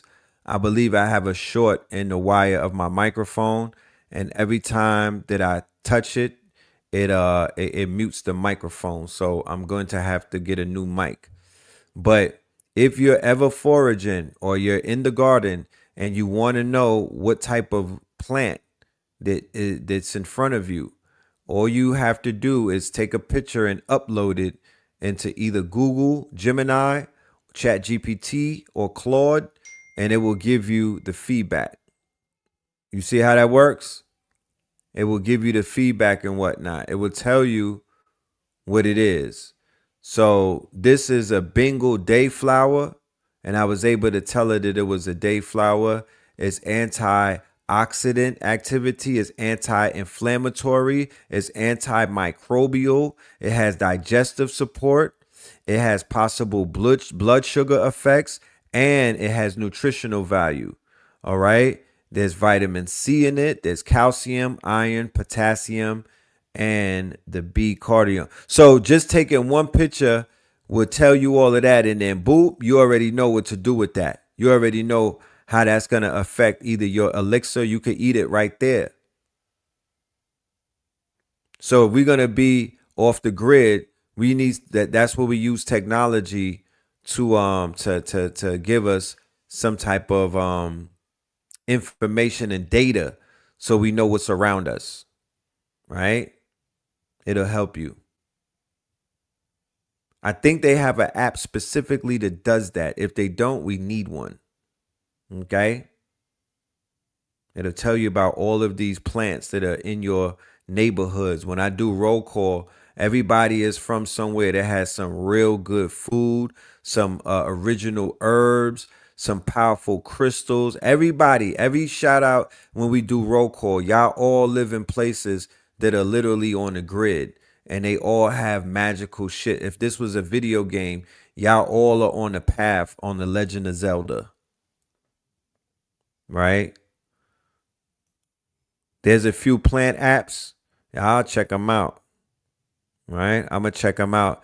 I'm going to tell y'all the next date when we go into her land too. So I'll let you know. And I'm going to bring her on the show. I'm bringing Miss Helene on the show. The papaya tree right there. So what do I have to put it indoors for it to protect it? A garden, a greenhouse. Greenhouse. Yes, inside a greenhouse. So, but listen. She was saying, we got to find a heat control greenhouse for a lot of these plants. Because when you go to the botanical garden, like this stuff in here, this is because they have that conservatory greenhouse, Yeah, it's with a the jungle mist. in there, Yeah, the mist. all In the year winter, round, because right. they have it climate controlled. Yeah. That's right. Yeah, man. We got to do this for the elders, for the nanas.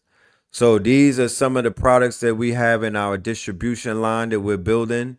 We're going to have a distribution line. So for all of my storefronts that are out there, all of my resellers that are out there, you feel me? All of my quote unquote distributors that are out there, tap in with me. You feel me? Tap in with me and let's get you on this list. And let's get these products inside of these stores and let's start shopping with one another. I do have to remind y'all that we do have V-Cell CMOS back on deck. We have V-Cell CMOS back on deck, and y'all might have forgotten that V-Cell CMOS is the best tasting CMOS on the planet. So I definitely have to remind y'all. And I'm also showing you these products because when we go off grid, we have products that are industry standard. We don't have to starve. Our products are going to be sold globally. Our products are our industry. We belong to the conscious industry. We could have our own F.A.C.T.S if we wanted to. You feel what I'm saying? We have a powerful network. It spans around the globe and whatnot. So we won't never be without, because all we're going to do is tap into the industry that's sustaining and life-giving, right? Health is wealth. Okay. Yeah. Check it out. I'm with my man Red Pill. Man, I'm about to try out his CMOS gel. All the way from Cleveland, Ohio. I'm up here in the A. Shout out to Cleveland. Texture is nice. Texture is real nice.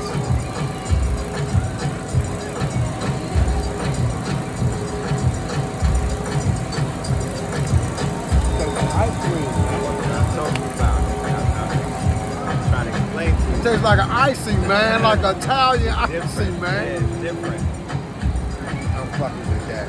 Hey, and I make a sales CMOS at my Health and Wellness Cafe in Cleveland. Tell them the name of your spot. The Oasis 44 Health and Wellness Cafe.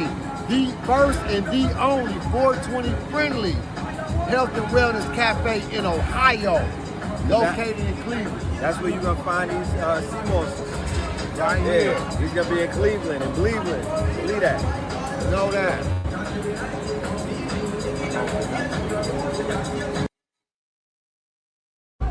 You know, we in the soursop days, right? So this is made for babies. This is made for the children going back to school. This is made for the elders. This is made for people who are tired of eating that processed food. This is made for waking up in the morning, workout, post and pre. This is lunch at the job and whatnot.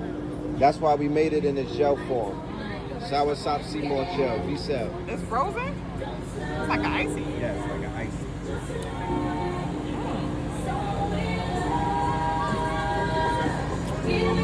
Oh, wow. You said, oh, wow? Wow. And the aftertaste, it touches your palate, so I want you to give me how it tastes. It's an initial taste, then it settles in. So it's just like applesauce. It's right. And then it's like, maybe think like a gummy, but it's like, damn, that's good. It's like a gummy applesauce mixed, like, like the texture of like a gummy. Right. That's why I was saying you could put it on bread as a sandwich. You can eat it like an applesauce with a meal, or you could just eat it, take it right to the face. Y'all can order it right there with the QR code. That would take you to the V-Cell CMOS website. And when you go there, you'll see they got new items, gummies, soursop gummies. They got some powerful products up there, ladies and gentlemen. So go over to V-Cell CMOS, check it out. Especially with the children going back to school right now, you want to get them this. They could eat this all day. They could eat it for lunch. They could have it for breakfast. They could just have it in there. If they could bring jars to school, they could just bring it to school. They actually could sell it in school. There is a affiliate program, so you could get money with us. And for children, the babies, instead of the Gerber and whatnot, you can feed them. So there's 8 flavors for the babies. And they're going to get all their nutrients. And it's gonna taste good. And remember the elders, right? Yeah. Who need to eat a little bit healthier, can't eat, they can't digest sugar and other things. This is it right here. How much is this a jar? 40 for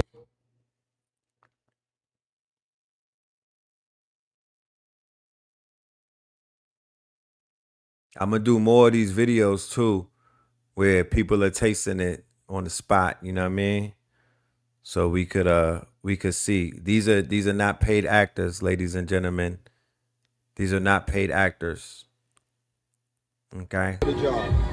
And what flavor you got? I got right now. I got the Oh, the blue elderberry, and I have the blue a is base banging. one, so you can make any flavor with. Big banging. And then I have strawberry and banana, and I got the soursop. Wow, that is good.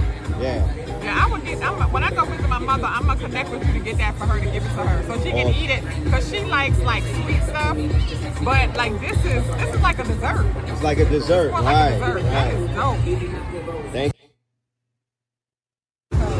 Yeah. It's best chill. Better than the first one. That's delicious. Tell me what's the texture. The texture is really smooth. It's like, it's applesauce. Even smoother than applesauce, actually, because applesauce is a little gritty.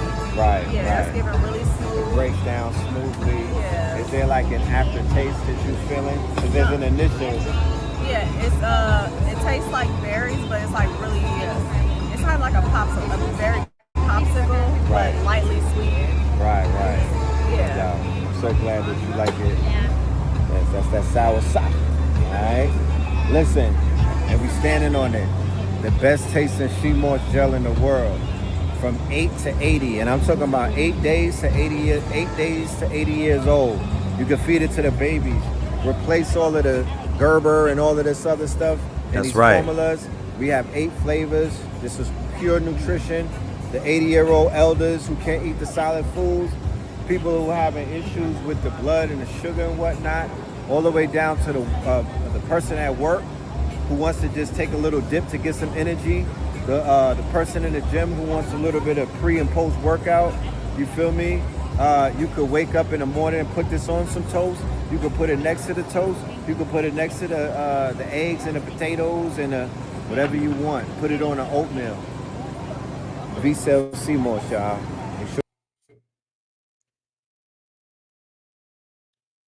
Yeah, tap in. We got so along with everything that we're doing, starting in September, and this is going to be for my audience that is on Patreon. I'm going to be doing a lot more on Patreon. If I disappear from YouTube for a while, I will be only on Patreon, because this is where my paid members, this is where my true supporters, this is where my foundation is, right? So for my Patreons, starting in September, we're going to be doing a monthly live. It's called the Cypher, right? So for the second Wednesday in every month, we will be going live, all right? This is members only. We'll have more than just a town hall meeting. We'll actually have a complete cipher. I'll be bringing experts with me. We'll be bringing tools with us, and we will be working on your business, your brand. I'll be connecting you to some very powerful people. You'll get a chance to pitch some of you'll have pitch opportunities. You'll be able to pitch your services and your products in front of investors and people who can do something with that information. All right. And also for my Rainbow Opal and my Citrine members, we are going to be doing the Toolbox. And the Toolbox is a monthly drop where we bring you AI prompts for free. We bring you tools, we bring you frameworks, and we bring you the culture. I'm going to be bringing on some heavy hitters inside of the Toolbox as well. And in the Toolbox, you'll get the equivalent of airdrops. You're going to be getting free tools, free frameworks, free PDFs, free workbooks, and free quote unquote advice from some of the top AI experts in this culture, in this community. That's all I can speak for. I don't know about other communities, but I know inside of this community, we have some heavy hitters. And inside of the Toolbox, you'll be getting all of that. Some of the tools that apply to your businesses. We'll find out what your businesses is, and we'll be able to show you automatically in an automated way with our agents what tools and what toolbox you need in order to step your business up. You might put in a goal to say, I want to make $20,000. This is my business. This is what I do. And we'll be able to give you all of the tools step by step, how to use them, which one to use, And then what's the next one to use? And then what's the next one to use? What's how many days you use them? All of that information to get you along your way so you don't have to figure it out. You don't have to guesswork. We'll be able to do the thinking for you. So that is the toolbox, and that's coming in September for all of my Patreon members in the Rainbow Opal tier and the Citrine tier. All right. So let us continue.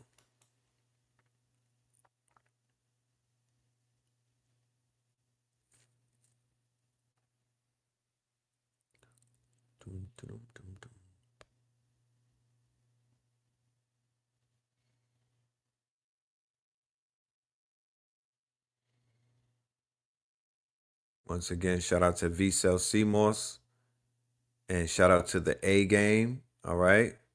Salute to all of those sponsors for this channel. And thank you for all that you do for us.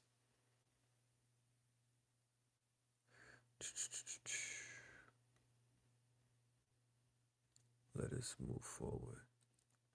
And we will be having our good brother Knowledge Born Allah on the show in a few days. We're going to drop the flyer for that. He has some powerful information that he's going to share. Okay. So, Backyard Self-Reliance Guide. Transform your property into a sustainable paradise.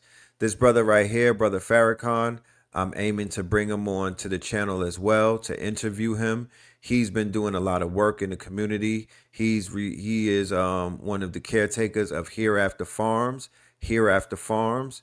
He's been doing some work in the community, especially with the off-grid, in the off-grid space, and with selling a lot of land. All right. So I'm going to have him on the show so we can ask him some questions and hear from the good brother very soon. All right. Water management. Collecting rainwater from roofs, store in barrels and tanks, and use drip irrigation to minimize waste. This is something that you can do right now. This is something that you can do right now, even if you don't even live in a house.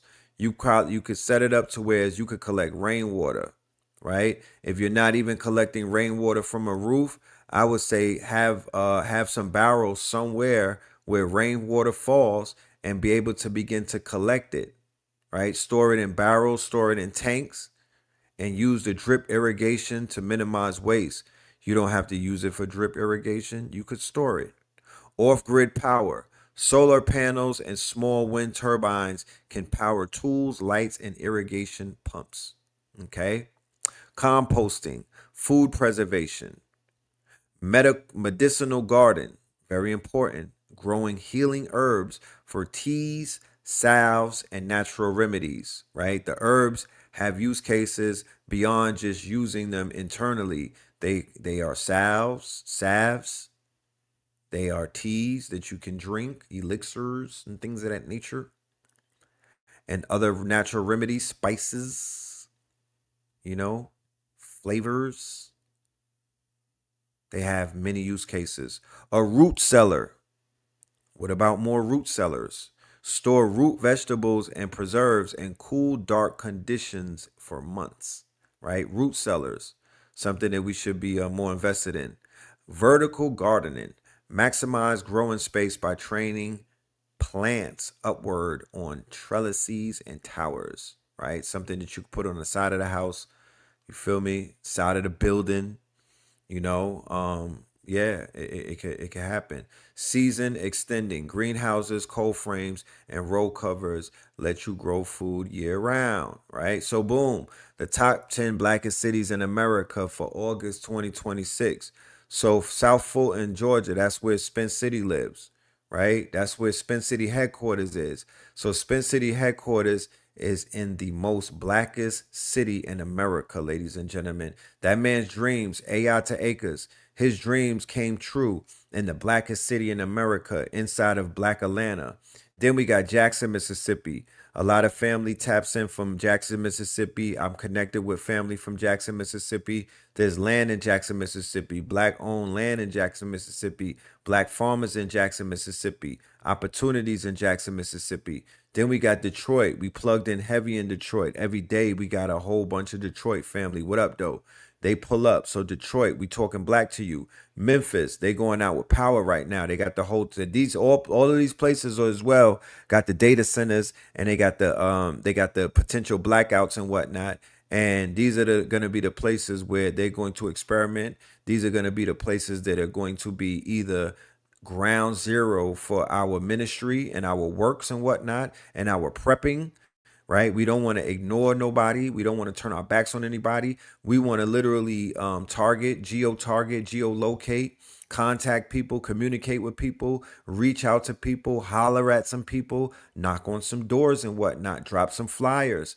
You dig what I'm saying? Post up in some malls, get volunteers when they do the roll call and whatnot, incentivize volunteers that live either in these cities and whatnot or close to them. Do some campaigning for us. Pass out some flyers, pass out some brochures, put some posters up. You dig what I'm saying? Get us on some radio shows and whatnot. Let us tap in and, walk us in, because we don't want to walk in nobody's cities and whatnot. We want to be walked in. We want to be walked in, you know? We want to be walked in the same way that if anybody comes to Atlanta and they tap in with us, we walk you in, right? Baltimore, Miami Gardens, Augusta, Georgia, Shreveport, Louisiana. I could say faithfully that I know people in each one of these cities and whatnot, but I know that my network is a part of all of these cities. This is what I know, and I could show the analytics. This is a part of my network, right? This is a part of the F.A.C.T.S initiative. This is a part of the KT Aliens. This is a part of the Know the Ledge network. So I would rather start there. Let's start from the top down. Let's start from the top down. This is the top. This is the cream of the crop.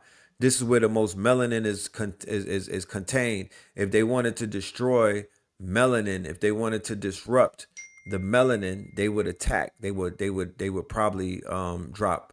They would disrupt these areas.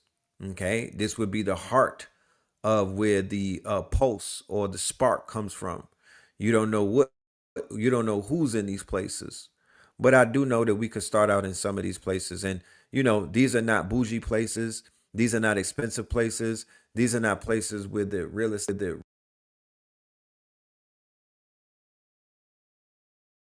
these are still somewhat affordable. So we would fare better if we were to service these communities with microgreens, if we were to service these communities with preparation practices on self-defense, if we were to service these communities and find out where the labor force is in these communities, build some warehouses in these communities, put some gardens in these communities, solve the issue of food deserts, pull up some food trucks, do some scanning, some biometric scanning, find out what people's ailments are, and bring in the practitioners into the community to help heal them. Sound bowl healing, herbal healing, ancestral quantum transformation healing by ways of our good sister angelic alchemy, right? Cacao healing, some tobacco healing. You dig what I'm saying? Some elixirs, some Geechee tea. All of these things are possible. I would rather go where the melanin is concentrated, irregardless of whatever issues they have. The more issues they have, the more solutions you have. The more issues they have, the more opportunity you have to provide solutions. You're a social entrepreneur. You're looking for problems. You're a disaster, quote unquote. You're into the disaster, quote unquote, industry. You're here to help in a sustainable, conscious way, though, in a more ethical way, in a way that speaks to the fact that you love your people. You don't got to say it. You don't have to brag about it. You just got to do it. Right?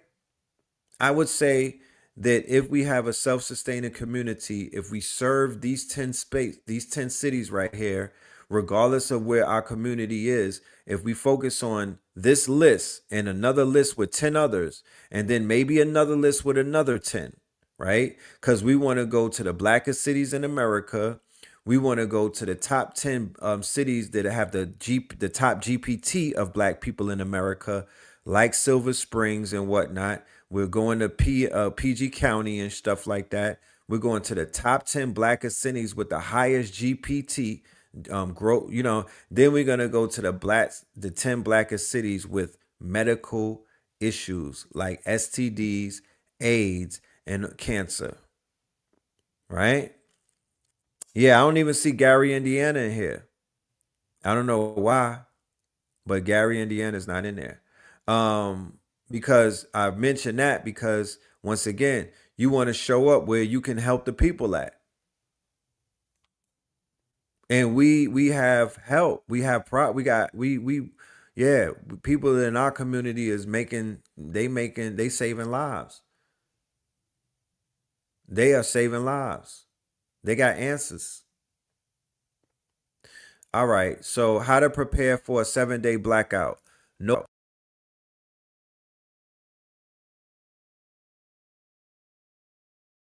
study. We come out with these we send you workbooks. We send you prep guides. You feel me? We build a website, right? And then we have an app. These are the things that we'll begin to memorize. I'm just showing you I'm showing you these memes. Look, the AI is so advanced that I could literally take these memes right here and upload it into the AI, Replit, Lovable, Chat GPT at this point, Fable 5, Anti-Gravity, and I could literally say build an app that does all of the things that you see on these memes, and it will build it right now. I don't even. I mean, I literally could. If I'm lazy, that's a lazy builder. That's a lazy builder. But one that's meticulous and pays attention to detail and does it step by step, you sky's the limit. I just threw $1 billion idea out there for the freebie. Sky's the limit. So yeah, the brother with the plastic gas, so we could make our own absorption refrigerator. We literally could pull up on him and get up on him. We literally could pull up on a good brother and build with him. So here's to prepare water, store it, conserve it, and treat it. Right, the water we've been talking about that. So we're gonna start with our water preparation by beginning to gather water and also get these water, not the water bottles, more say, but the water jugs. Right, and if you could pull up to a spring, if you could pull up to a well, if you could pull up on Mama Kali, then you could get some real good water. Do that about 5 times to 6 times a year. And by the 3rd year, no one can scare you. Food. Keep simple meals ready, right? You saw the video where I showed you how dude was storing all his food. And I'm going to show you in a minute how we could get our food rations all the way up for the low right now. Lighting, right? The number one thing when the lights go out is that you want to have a lighting source. You want to have the head, the thing that you could put on. You don't have to hold something. Your hands is free, and you have the light on your forehead, right? Then you also want to have a flashlight with a flashlighter, but you also want to have one of those, the canisters, this thing right here, the lanterns, right? Safe cooking, right? Hot pots and stuff like that.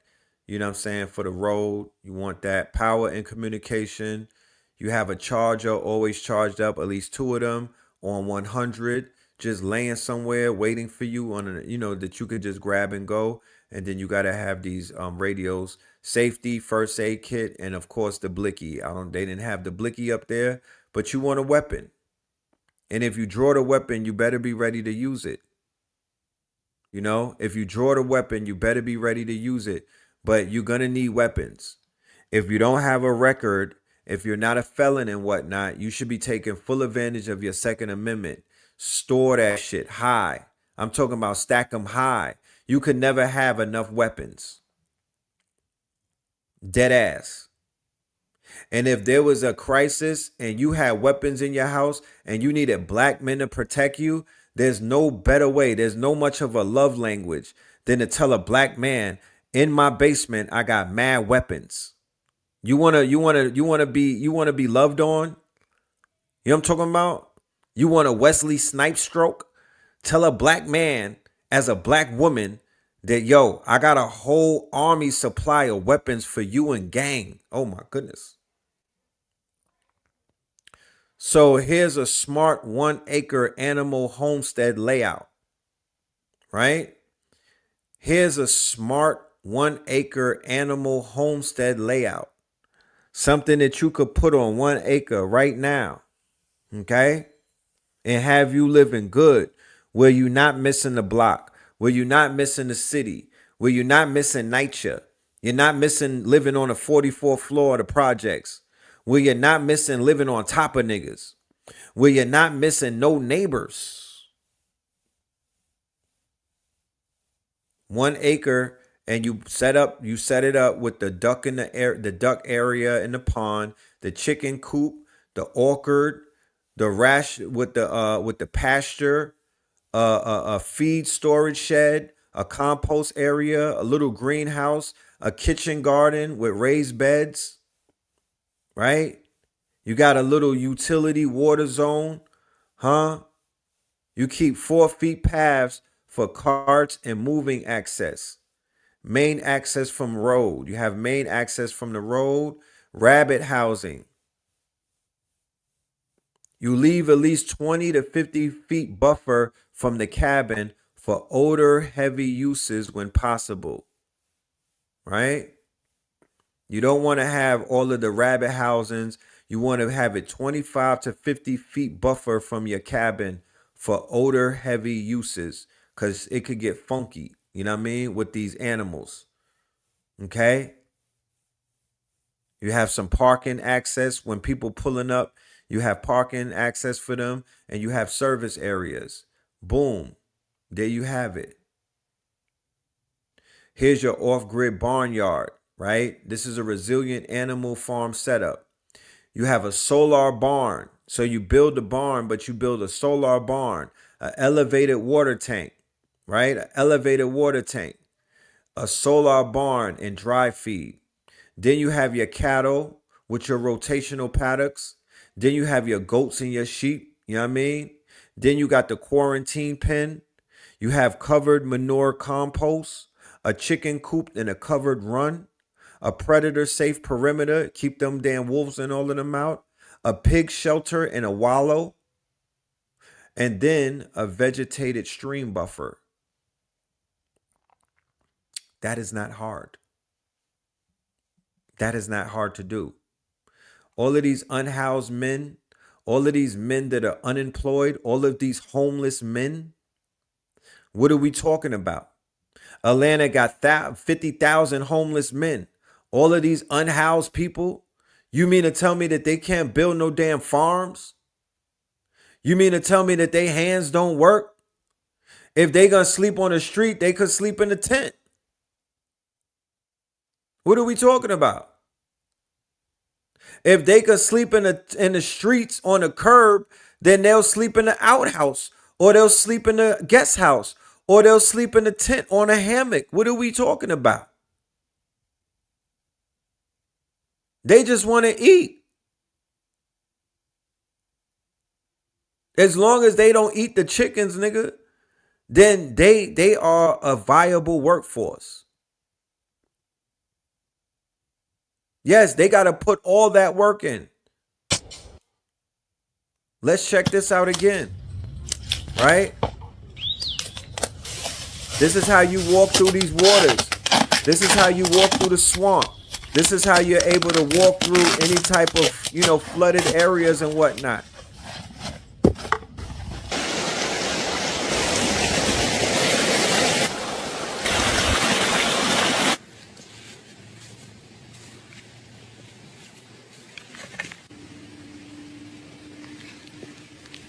That's your chair on the go, right? That's your sink on the go.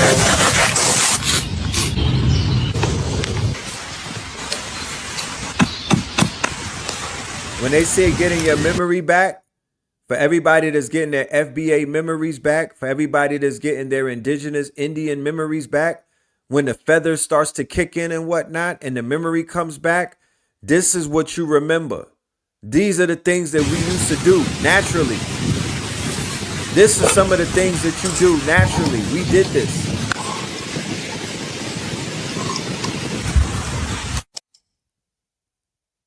Hey guys, my name's Landon. I want to welcome you to... Do your videos like this. One blicky in your hand, because that is your constitutional right. Don't allow nobody to shame you because you have a damn gun in your hand, a weapon in your hand. Don't let nobody shame you. To our women, children, adults, grandparents, don't ever feel no type of way. Do videos with the weapon in hand. That is a great message to send. That is a wonderful message to send. While you're talking about your prep, while you're talking about the how you're preparing, have your weapon on you. You don't gotta hold it per se, but don't feel ashamed to brandish, my niggas. To our underground bunkers somewhere in Indiana. It goes for miles. See all that? There's stacks of it. I would say 50 people, 10 years. Look, he said Indiana, right? That's Gary, Indiana's where he didn't say Gary, but he was in Indiana in an underground bunker, prepared and ready and not sweating nothing. The lights go out for 10 days. Shit, I need a break. I'm going to play GT6 in a bunker. I'm good.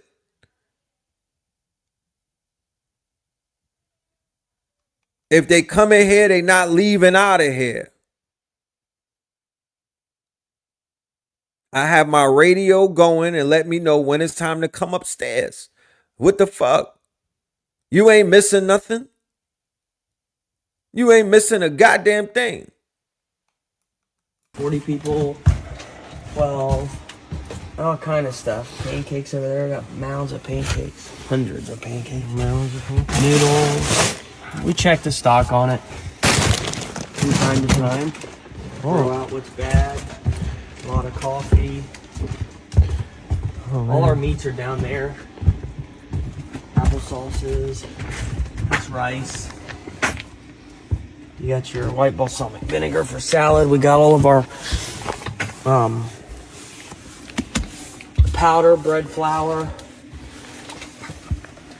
We got our Lowry salt seasoning. What you see here is rice and beans. You got pinto beans. You got rice and white beans. We got beans for days. And this is all Augusta Foods. Augusta Farms. Look into Augusta. It's a good prepper food. It lasts 30, 40 years. It's good, and it's good for you. It's not full of sodium. Write all that shit down. This is hundreds of thousands of dollars right there. Stuff. So this is hundreds of thousands of dollars. I think he's got like 400,000. Because all your money's in this fucking meat over here. So now we got our syrups. So what if that was the new balling? What if that's the new balling? Niggas talking about they balling. That's balling. That's the new balling.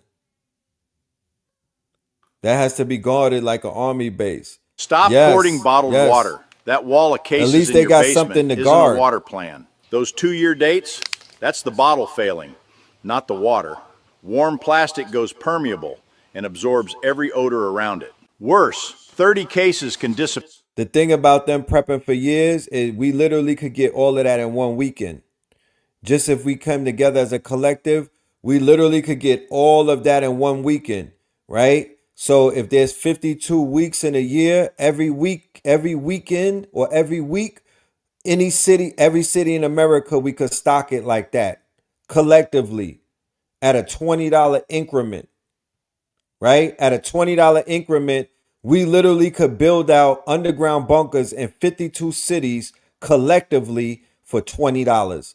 It don't matter how long it took them to do it. We could do that in a weekend. Appear in days for a family of 4. Dead ass. Massive space. That's a U-Haul tiny truck payoff. and Sam's Do Club. this instead. That's a U-Haul. That's 2 U-Hauls and Sam's Club, Costco's, and Restaurant Depot. Like, walk with me. Let's talk about it. 3 layers. First, store water in stackable food-grade HDPE containers. More water, far less wasted space. Second, capture it. Keep a bathtub bladder nearby. At the first storm, boil notice, or outage, fill it immediately. Third,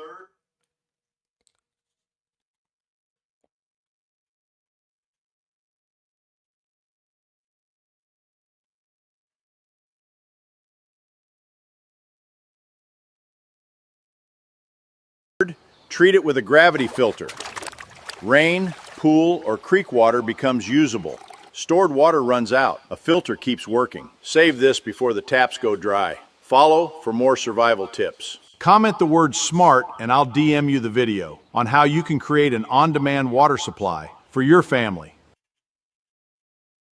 5 things that will be harder to get after shit hits the fan than food. Reliable information after an emergency. Bad information travels faster than good information. Rumors can send people into blocked roads, crowded streets, or into danger that doesn't even exist. Have more than one way to get reliable information. An emergency radio, weather alerts, local emergency alerts, ham radio, police scanner. You don't need to be the first person to know, but you need to be able to confirm what you hear so you can make smart decisions. Prescription medications. The food in your pantry, you can probably stretch that if you had to. Most people can't stretch prescription medications. A missed refill can be a lot more dangerous than getting low on groceries. Have a backup supply, if possible, of all the medications you and your family members take, and, ideally, a backup supply of antibiotics. But Derek, I can't just get a prescription for antibiotics. Actually, you can. There are a number of online companies that do this. You go online, you fill out a health questionnaire, a doctor reviews it, approves your prescription. They market these to preppers and people who travel a lot. The company that I found has the best low-cost basic kit, Ozio Medical. The other thing I like about them, if you want more of one particular medication, you can add that onto your card at checkout. If you want to check them out and save an additional 10%, write RX down in the comments and I'll direct message you a link to the company with the coupon code. Cash. When the grid goes down, ATMs aren't working, credit cards aren't working, your cell phone isn't working, cash is king. But Derek, in a real collapse, cash will be useless. I'm going to invest in brass and lead. Yeah, okay, if it's a Mad Max scenario and you need to just get fuel out of the wasteland, cash is useless. It's just paper. Real crises, when the grid goes down and end is in sight, cash is king. Clean water. After a collapse, even if water is available, clean water may not be. What's worse, people will drink contaminated water, then get sick, and try to seek medical help that may not be available. Store water before you need it and have the means to both filter and purify it. 2 different things. If the tap water's running and you're unsure about it, hit it for a rolling boil, 1 minute. Fuel. It's what keeps cars moving, generators running, chainsaws cutting, and in some cases, homes heated. When shit hits the fan, gas stations will go empty before you know it. The lines will be so long, sitting in them will be pointless. You don't need to hoard gasoline. That can be dangerous, but you should certainly have some on hand to get you through. I've done videos on gas storage before. In a nutshell, metal containers, gas stabilizer, ethanol-free fuel. Follow for more prepper tips. The brother asks, Want a raging campfire that produces zero smoke? In the off-grid community you plan on building, taking cash donations. So on Friday, August the 28th, we are going to go live. All right. We are going to start our donation gathering on Friday. Everybody who sends an email will be contacted. Okay. Everybody that sends an email, you will be contacted. This will go live. This will be a crowdfunding campaign that is going to be very transparent. We'll have everything written out, broken down, so everybody knows the steps that we are going to be taking in our roadmap. All right. I am not accepting any donations for this project right now until we get everything correct and put it behind a paywall where everything will be transparent. All right. So let's continue, please. Thank you for that question, though. And stays completely hidden? You need to build a Dakota fire hole. First, dig a main chamber about a foot deep, shaped like a jug, narrow at the top and wide at the base. Then, on the upwind side, dig a second angled tunnel that connects directly to the bottom of your main pit. This creates a natural vacuum. Cold air gets sucked down the vent, feeding fresh oxygen directly into the coals. The result is an underground blast furnace that burns twice as hot, boils water faster, and hides your flames from a distance. Comment survival for more grid down secrets and hit follow.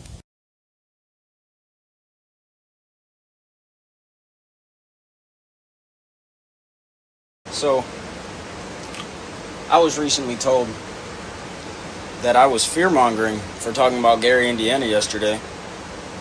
So let's talk about some facts and add some context. In 2008, the EMP Commission ran a simulation. That simulation came to the conclusion that if the United States were to be hit with an EMP, or the power grid were to go down, there were two estimates. That within a year, the first says 2/3 of the population would. The second says 90% of the population would.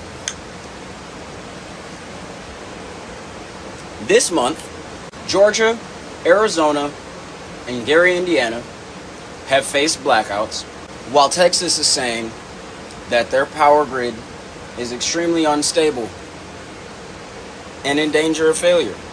2 days ago, this came out. So I'm not saying I know shit about shit. Remember, Texas has Elon Musk in them pulling on the grid. Memphis has Elon Musk in them pulling on the grid. Virginia has the most data centers in America, right? Gary, Indiana was tied in to the data centers, right? Their company called NIPCO was tied in with the data centers, and that was pulling on it. NIPSCO, it was pulling on their grid. So you want to do the research on all of the cities, especially the black cities right now that have these data centers, because those data centers are what they're going to use to collapse the grid and blame it on the data centers. The whole thing about the data centers, they're stealing the water and blaming it on the data centers, and then they're going to collapse the electrical grid and blame it on the data centers, when whole time the data centers are processing human beings and plasma inside the data center. The data centers are the equivalent of the blood plasma centers, but only this time the data centers is taking the data, and the data is inside of the brain. The data is the DNA, and the data is the biogenetics, and the data is the genome, and the data is the memories and things of that nature through the neural links. Don't let them play with you. Right? Don't let them play with you. When they came out and they said that they want to Thanos snap and reduce the population in half, and all of these people who you know who these people are that I'm speaking about, and they're all behind this, then you could kind of see the writing on the wall. All of the food recalls, all of the food plants that are being closed down, all of the droughts, right? All of the grids, all of the electrical collapse, all of the warmings of the superstorms and the El Ninos and all of that. Pay attention. And this is not fear mongering. This is conscious awareness. Okay. This is playing chess on different levels.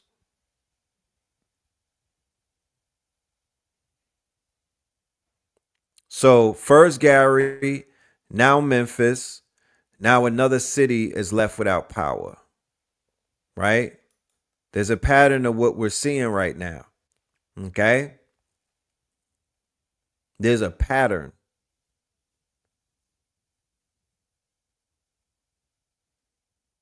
And it's at this point, it's almost undeniable. This is not happening in white cities. This is not happening in areas, rural areas and whatnot. But am I fear mongering? Or am I just paying attention? What do I know though? Just a nigga in a mountain eating a rambutan. My name is Jarius Adams, and here's what you need to know. You remember when we talked about residents of Gary, Indiana going more than 2 weeks without power? Well, they still don't have power, but the same thing is happening in Memphis, Tennessee. A severe storm came through Memphis this weekend with winds up to 60 miles an hour. It impacted 130,000 Memphis light, gas, and water customers. And even this Sunday, there's 100,000 people that are still impacted without electricity. The Memphis Light, Gas, and Water says that this is a multi-day project, and they said that full restoration won't happen until probably this Thursday. That's more than a multi-day. That's almost a week. Can you imagine the things that are needed? Now, they said they're prioritizing treatment plants and hospitals and places that, quote unquote, need it faster. But there are folks that are at home on ventilators and need breathing treatments and things that need to be plugged up to electricity. This is really dangerous, and it's seeing it in so many predominantly black communities. First Gary, Indiana, now Memphis, Tennessee, and it seems like they're ongoing. We have to have a conversation about emergency response or maybe preventative measures, because this can't continue to happen. And the question may be, are communities prepared for extreme weather events? Because losing power is not just an inconvenience. You're talking about refrigeration, medical equipment, the things people need, air conditioning, right? Memphis, Tennessee in the summertime, I'm from Mississippi, I know it is hot. Folks need air. And having to wait almost a week to have your electricity restored is kind of ridiculous, especially by a company that I'm sure if you're late paying your bill, your electricity will be cut off. So stay tuned. We're going to follow for more. Gary, Indiana has quietly been absorbing the cost of data center deals related to NIPSCO after a 20% share was taken out, and no one's talking about the core problem of why we are going on day 12 in the dark. Back in 2024, BIP, or Blackstone Infrastructure Partners, one of the world's largest alternative asset managements, took a 20% stake in NIPSCO. They are heavily invested in digital infrastructure, data centers, fiber optic networks, and cell towers. Following the acquisition of 20% in NIPSCO, there started to be tax hikes that were absolutely insane. In July of 2025 and early 2026, the IRUC approved a 16.75% electric base rate increase. This added roughly $23 per month to the average resident bill. Key on the point average, because this was different for Gary, Indiana. Now, just in August of this year, right before the storm, NIPSCO got approved to hike everyone's bill by $257 million for a rate tracker increase. Gary was hit with the highest tax hike, meaning that residents effectively paid more relative to their income in the rate structure approved by the IURC. Large politically connected individual customers, such as nearby steel mills and BP refinery, basically did not receive those same hikes. Due to them not paying their fair share, there was a disproportionate share of the financial burden, meaning what they didn't give to the other communities, they passed off on Gary, Indiana, and we paid significantly more to keep up for other financial households. A lot of surrounding areas were prioritized over Gary, Indiana, as we are still in the dark. 20,000 people remain without power, despite carrying the financial burden of the surrounding cities and paying triple because they have cut deals due to data centers and updated infrastructure. We received help last. That is the problem with NIPSCO, and it is deeper than what you guys think. What they are doing is exposing our call to action. Check this out. If you are a celebrity, an actor, a basketball player, a singer, an artist, and you have a net worth more than $10 million and you reside in the state of Georgia, and it is a bunch of you, it's many of you. I have met you personally. I lived in Buckhead for 8 years.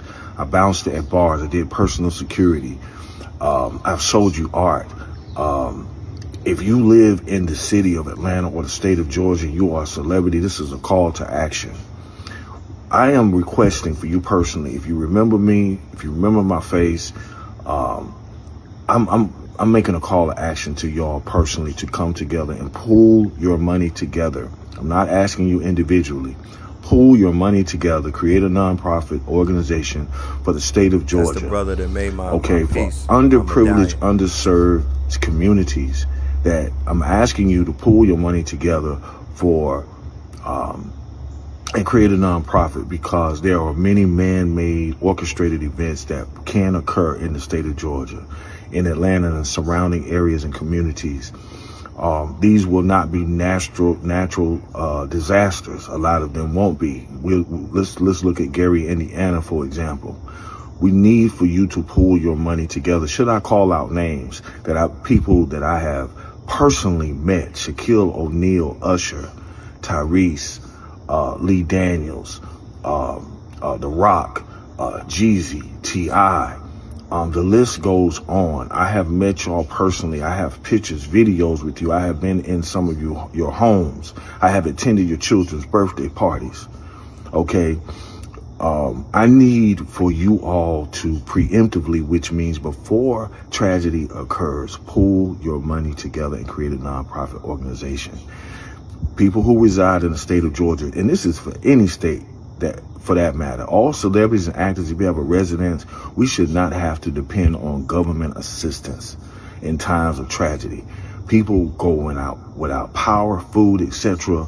Y'all can come out of your pockets, personal pockets, yes, your personal money, and you can pool that money together and you can bring about change. We do not need to depend on government assistance.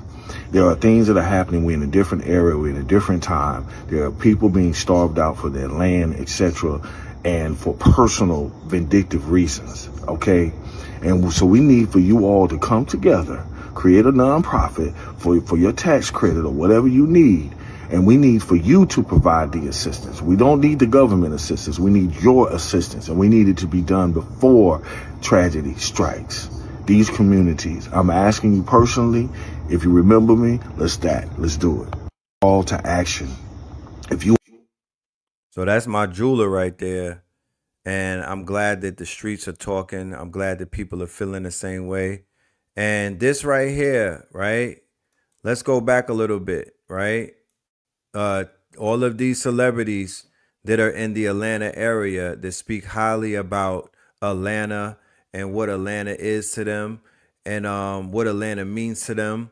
Some of these artists, not all of them, contributed into the property value of Atlanta neighborhoods plummeting and whatnot because some of their music aided and abetted in the quote unquote, what would I say? They aided and abetted in the dismal state of affair, the values being downgraded. They aided and abetted in the downgrading of the property value in Atlanta, right? Art appreciates in value, but it also depreciates in value. So the music that was coming from Jeezy during the Dope Boy era, the music that was coming from Thug during the Gangbang era, the music that was coming from Baby during the era that he was coming up, the music that was coming from the Trap Museum, out of the Trap Museum, the music that QPC in them, the dude that just had the heart attack, QP, and also Coach K, that music was detrimental to the minds, to the bodies, and to the spirit of what Atlanta represents. To be honest with you, if you want to keep it 1,000, it didn't appreciate the value because if people are going down, they're getting locked up, they're getting bodied and whatnot, they're not building, they're not prospering, they're not there for their families, then what are we talking about?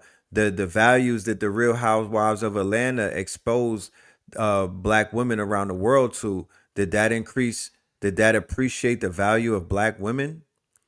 Did that increase the value? Because it's all about appreciation of value. If you can appreciate or do you depreciate? Are you an asset or a liability? Did you help the people or did you hurt the people? Did you add on to the prosperity of where you live or did you collapse the property value? That should be the assessment that we got to ask. Right? So for people that want to change, nobody is going to them to ask them. You literally got to ask them just so they could be on record as to never say that they were never asked. Now, if they naturally had it on their heart, nobody would have to ask them. But it has gotten to the point where you just have to ask because closed mouths don't get fed. You just got to ask. You don't know what nobody got on their heart. You don't know what nobody ready to do and turn around and do differently. But you should at least ask with the intention that none of them are going to do nothing. None of them are going to do a goddamn thing. But it does help to put it in their face that, fam, you help bring the value of life in my city down. You help bring the value of the property down. Dope boys don't increase the property of no neighborhoods. Let's be clear. I don't care how much you like them, and I don't give a fuck what your favorite song is. Dope boys bring down the property value of their neighborhoods. They bring down the lives of good people. Right? All of them people caught up in the feds, the brothers that know how to draw and shit like that, they smart, they can run a business. Nigga, they listening to trap music until they got trapped. So all I'm saying is, if you are responsible for the depreciation of life through your message, the only thing that you could do at this point is to start a motherfucking non-for-profit and spend that shit. Put some money, sock it to our pocket. Put the money up so you could build, so the people don't have to continue to live in the killing fields, because your music helped the killing fields become more field-like. You were the fertilizer that helped grow the shit that a lot of people are stuck in right now. So when the hell do you even do what? Fuck that. Y'all let these niggas get away on too easy. Oh nah, they no. Little do you know, they're running. These niggas are running around like they're doing something for people. They're running around like they're the mayors of these cities. They're running around like they need the fucking key to the city, like their whole slate is clean. Cause they had a Black Lives Matter t-shirt on. What are we talking about? These niggas, they don't feel like they failed us.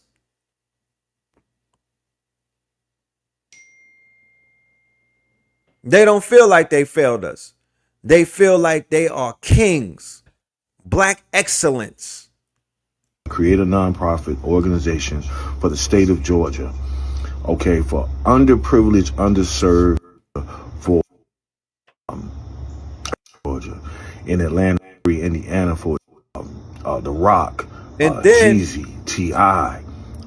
Another group of people who, if this was really about the people, if this was really about seeing some shit going, like I got the power to make a change, right? To see calamity and be like, nah, I got this. This shit is nothing. This is $50,000 is like $5. Look, I know how to get money out of Navy Federal. That's what these financial people say. I know how to get business credit. I know how to walk out of the bank with 200 bands. Let me show you. Buy my course. If you could do all of that, why you can't walk into Costco's and swipe $10,000 for water and bring that shit to these people? Why you couldn't go into Home Depot and get 100 generators?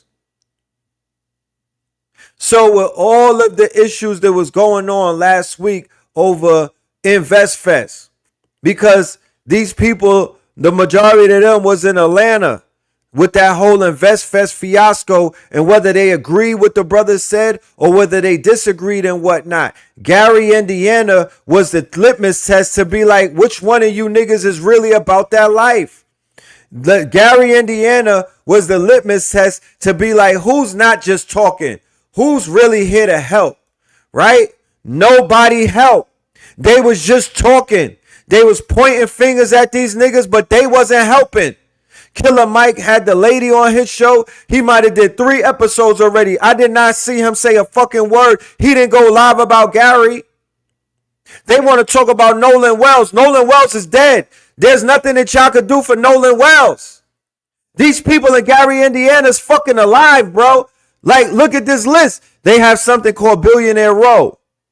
Billionaire Row. So if I was under fire and I was EYL, I would call Steve Harvey and niggas on Billionaire Row and do a live apology and say, yo, I got $100,000 for Gary, Indiana. And I apologize to black people. My partners right here, they're going to match this money because there's all type of programs inside of corporate where that's a tax write-off. That's a tax write-off. Are y'all even aware of that? Do you know they got 1-for-1 programs? They got brevity and all of that. They got sponsorship programs. They got programs where I could get volunteers from any Fortune 500 company to come and work for me for a number of hours, and they will get paid by their company. All I have to be is a nonprofit. Do you know about that? Do you know as a non-for-profit, I could walk into Costco's and literally I could walk into their warehouse and walk out of there with pallets. You could gift 600K and write it off. Facts. Do you know if you work at Apple Computers, you could gift me $10,000 and write it off? You could be like, yo, I never in my life had anybody from any corporate American structure ever give me $1. Out of the 20 some odd years that we was out here doing the God's work, doing the work that we've been doing, regardless of what work we doing, it's always on levels. We do multiple work, but we do it on different levels. So if I'm outside on 125th Street, when I'm selling shirts, that's part of the work, because the shirts are a fucking lesson in and of itself. The Kings County is teaching niggas as they're wearing it. You know what I'm talking about? Then we get on camera with Sonetta TV, Brother Rich, Baba TV, Nola Ledge Radio. That's another level of work. Then you put the album out and the music out. That's another level of work. Then you go and do the lectures around America. That's another level of work. Then you get with these organizations that's doing things and y'all link up and y'all do collaborations and y'all do things together and help people out. That's another level of work. There's levels to this shit. But there's never been a time when none of the rappers, none of the corporate niggas, nobody ever came and was like, yo, from my non-for-profit to your fucking movement, to your initiative, to what it is that y'all doing. We put facts out there. We put the evolution will be digitized out there. We put courses, lectures, AI accelerator, techno bowl, all of these things. But it's the people, y'all. It's not the fucking celebrities. It's the people. That's who believe in us. That's who's there for us. That's who's backing us. The people. I don't call them followers. The people. The same people that I be saying, yo, make sure you pass the microphone around to the people. I'll pay for the overtime. But I want to know who's in the building. Let's just pay the late fee because there's some legends in the audience. I just want to get them on record. I want them to hear themselves. Yo, what's your superpower? What's your gift? I'm glad that even I went to a 19 Keys event. He even started doing that, passing the microphone around. Yo, what do you do? What's your powers? You feel me? We've been doing that for damn near a decade because I've always said that the power is in the crowd. We are who we've been looking for. Stop wasting the fucking people's time. And then when I put the call out and y'all send me emails, I'm like, damn, look at when I did Imaginarium. Before you get into the Imaginarium, you got to fill out who you are, what you do, what's your powers, what's your skills, what's your gifts. People is giving me all type, the thermal engineers, nuclear physicists, artists, actors. You know what I'm saying? PhD students, lawyers, doctors. I got all type. That's why I say my network is incredible. I've introduced certain people to other people in my network and changed their lives exponentially in a day's time. My network is my net worth. I know who the fuck I have around me. Everywhere that I go, my face card is good because of the work that I've put in over the decades. So there was so many opportunities that was missed by these brothers, right? Who were embroiled in all type of scandal and whatnot. They had the opportunity to show where their heart was at. They had the opportunity to show that they were there for the people. They had the opportunity to show that they were actually thinking and their minds were moving past their ego and whatnot. They easily could have tapped any one of these fucking celebrities. They don't even have any friends, because if I was a millionaire black celebrity and whatnot, or if I was a billionaire black celebrity, I would have had my secretary Ben call them and was like, shut your mouths and get off the internet. And when the next time you do a show, just bring me on and I'm going to give the people some money. I'm going to help the people out. The people want to know that you're going to help them out. There's nothing that you could ever do to turn that ship around because the people are always going to see you as a fucking sellout. You already exposed yourself. You said that you were going to get down with the white folk and this wasn't a black event. And theoretically, you never really apologized for that. You never said anything contrary to that statement. So therefore, that still stands as it is. And you haven't shown that you're willing to take your billionaire friends and spend some money on black people when they really fucking need it, bro. That's not what we're seeing. So the situation in quote unquote Gary, Indiana, it could have got some light shined on it if those brothers would have been talking about it a lot more, but not talk, because regular people was talking about it. There needs to be a group of our people that have the resources to do it. I am not going to spend my career critiquing these men and women. I'm not going to spend my career wasting energy about what somebody else should be doing. That shit to me is cute, but it's corny. I have the power, I have the prestige, I have the potential, and I have the network to literally do everything that they're not doing. You understand? And I have the balls and I have the motherfucking backbone to tell people like that what they're not doing, but I got to do what they're not doing before I say it. I don't want to be hypocritical. You know what I'm saying?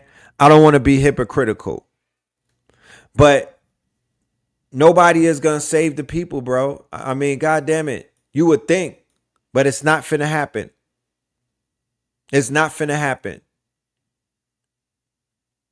So even with all of the people that's getting money and you know what I mean, there needs to be another message, another leader, some other type of leadership in that space to help those people who have the resources begin to feel like they love their people and to show it and to be more social entrepreneurs and to solve more problems and whatnot. Because the first layer of problems have been solved.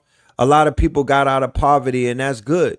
A lot of people got pulled up out of poverty, and that's good. That is a great thing. That's phase one. That's phase one. We need phase two now. We need phase two. Phase two is we need to get it together. I want you to start thinking differently in case something were to happen and you needed to grow your own food. I've shown you how to make seed starting paper from food containers and seed starter pods from toilet paper rolls. Thrifty gardening hacks is how I built my farm. As a homeless teen parent that experienced food insecurity, I dreamed of being self-sustainable and grocery shopping in my own backyard. I don't just give you guys ideas to grow food, I use them myself and on our farm. Let's take a walk around the farm and I'm going to show you some of my favorite thrifty gardening hacks. First up, the Fluffy Butt Hut. Now you might think building a chicken coop needs to break the bank, but not here. I built this beauty out of pallets and pool noodles. Yep, you heard that right. Pallets for the structure and pool noodles for the custom cabin vibe. Next up, bucket gardening. You can find tons of random buckets on our farm filled with food from potatoes, corn, and squash. Buckets are fantastic for growing food. You can often find them very cheap and even free. Who says you need a lot of space to grow food? Next up, let's talk about my rain gutter gardens. Instead of buying pricey end cups, I use pool noodles. Now onto my garden bed. These might look like your typical raised beds, but they've got a secret weapon. Wine bottles. I use them as oils for self-watering. Just bury them neck deep, fill them with water, and let the magic happen. Plus, it's a great excuse to drink wine. Cheers to that. Lastly, let's take a look at some of our garden enclosures. These enclosures are made from pallet. They're sturdy, eco-friendly, and best of all, they're free. Why spend money on fancy wood when pallets do the job perfectly? So there you have it. A little creativity can go a long way in gardening. I hope you've enjoyed this tour. Remember, gardening doesn't have to be expensive. You have the power to grow your own food with thrifty gardening hacks. So right here, ladies and gentlemen, we have Restaurant Depot. We have the farmers markets. In your city, there should be a farmers market. You could easily look it up. Sam's Club, right? If you're not a Sam's Club member, you might want to get with somebody in our network that is a Sam's Club member that lives in your city or your state. We'll have the network set up to whereas that whoever those persons are, you'll be able to interact with them immediately and sign up to their network. So when you go shopping, you can all go shopping together.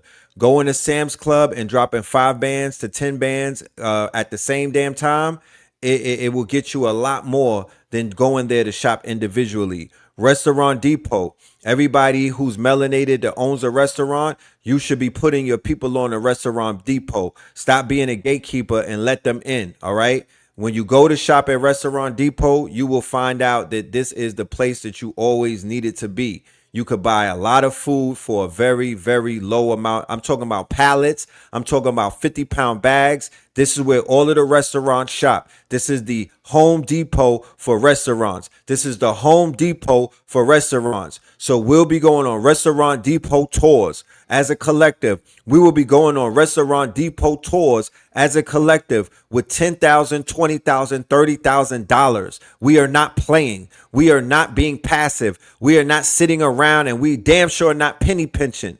We playing this shit big. We're going big, yo. We're going big, mama. Mama, we're going big. We not playing small. We're going big on this. Costco's. We got Costco's. We got Sam's Club. We got BJ's, right? That's level A. That's tier 1. Restaurant Depot, nigga, that's tier 2. And then there's a tier 3. Restaurant Depot would be tier 2. Sam's Club, BJ, and Costco is tier 1. You still could get a lot out of there. They got things like this, the food storage, where you literally could get emergency food supply 30 days, right? 300 servings and whatnot. You know what I'm talking about? So the Atlanta State Farmers Market. Look at the farmers market. Look how big the farmers market is, right? They have farmers market in each one of our states.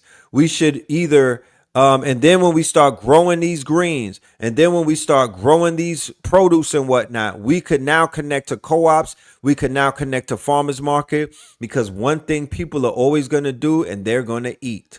One thing that people are always going to do is they're always going to eat. So food is always going to sell, especially when we make that food. Now, you know what happens when we make the food. You know what I'm talking about? We ain't talking about raisins in the goddamn potato salad. We talking about healthy food that tastes wealthy. Costco's, Sam's Club, Restaurant Depot. Let's not talk about Walbounds. Let's not talk about Walmart. Let's not talk about none of them places. No overpriced Whole Foods. None of that Trader Joe's bullshit right now. We're talking about buying things that are for our survival. We're talking about buying things that are going to get us in a place where we are going to be, we're confident that we have some type of, preparation and whatnot. We could start with these, but we got other things. There's a tier 3. But let's knock out tier 1 and 2 first. Right? Screenshot this. Emergencykits.com. Emergencykits.com. This will get you your emergency kits. They have emergency kits. They have food and water, bags and backpacks, emergency supplies, professional gear, disaster relief, right?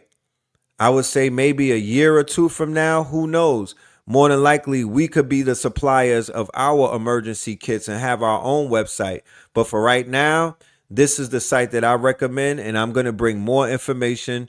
We're going to have PDFs, and we'll also have an interactive app that gets you a lot of the info. If your dad loves his yard, forget right? So water, free rainwater, water that's coming from the sky. If you live in a place that rains a lot, you might want to take advantage and start storing and start filtering. boring Father's Day gifts. Beaver just launched a direct-to-consumer flash sale on TikTok. Seriously, stop letting him pay to water his garden. This 100-gallon beast collects free rainwater, dropping his bill to 0. This upgraded model has dual spigots for hoses or cans. Oh my god, it even zips up to block bugs and folds flat for winter. With this Father's Day factory deal, they're selling out fast. Tap the link below and make your dad's day before it's gone. Been through the desert on a horse with no name. It felt good to be out of the rain.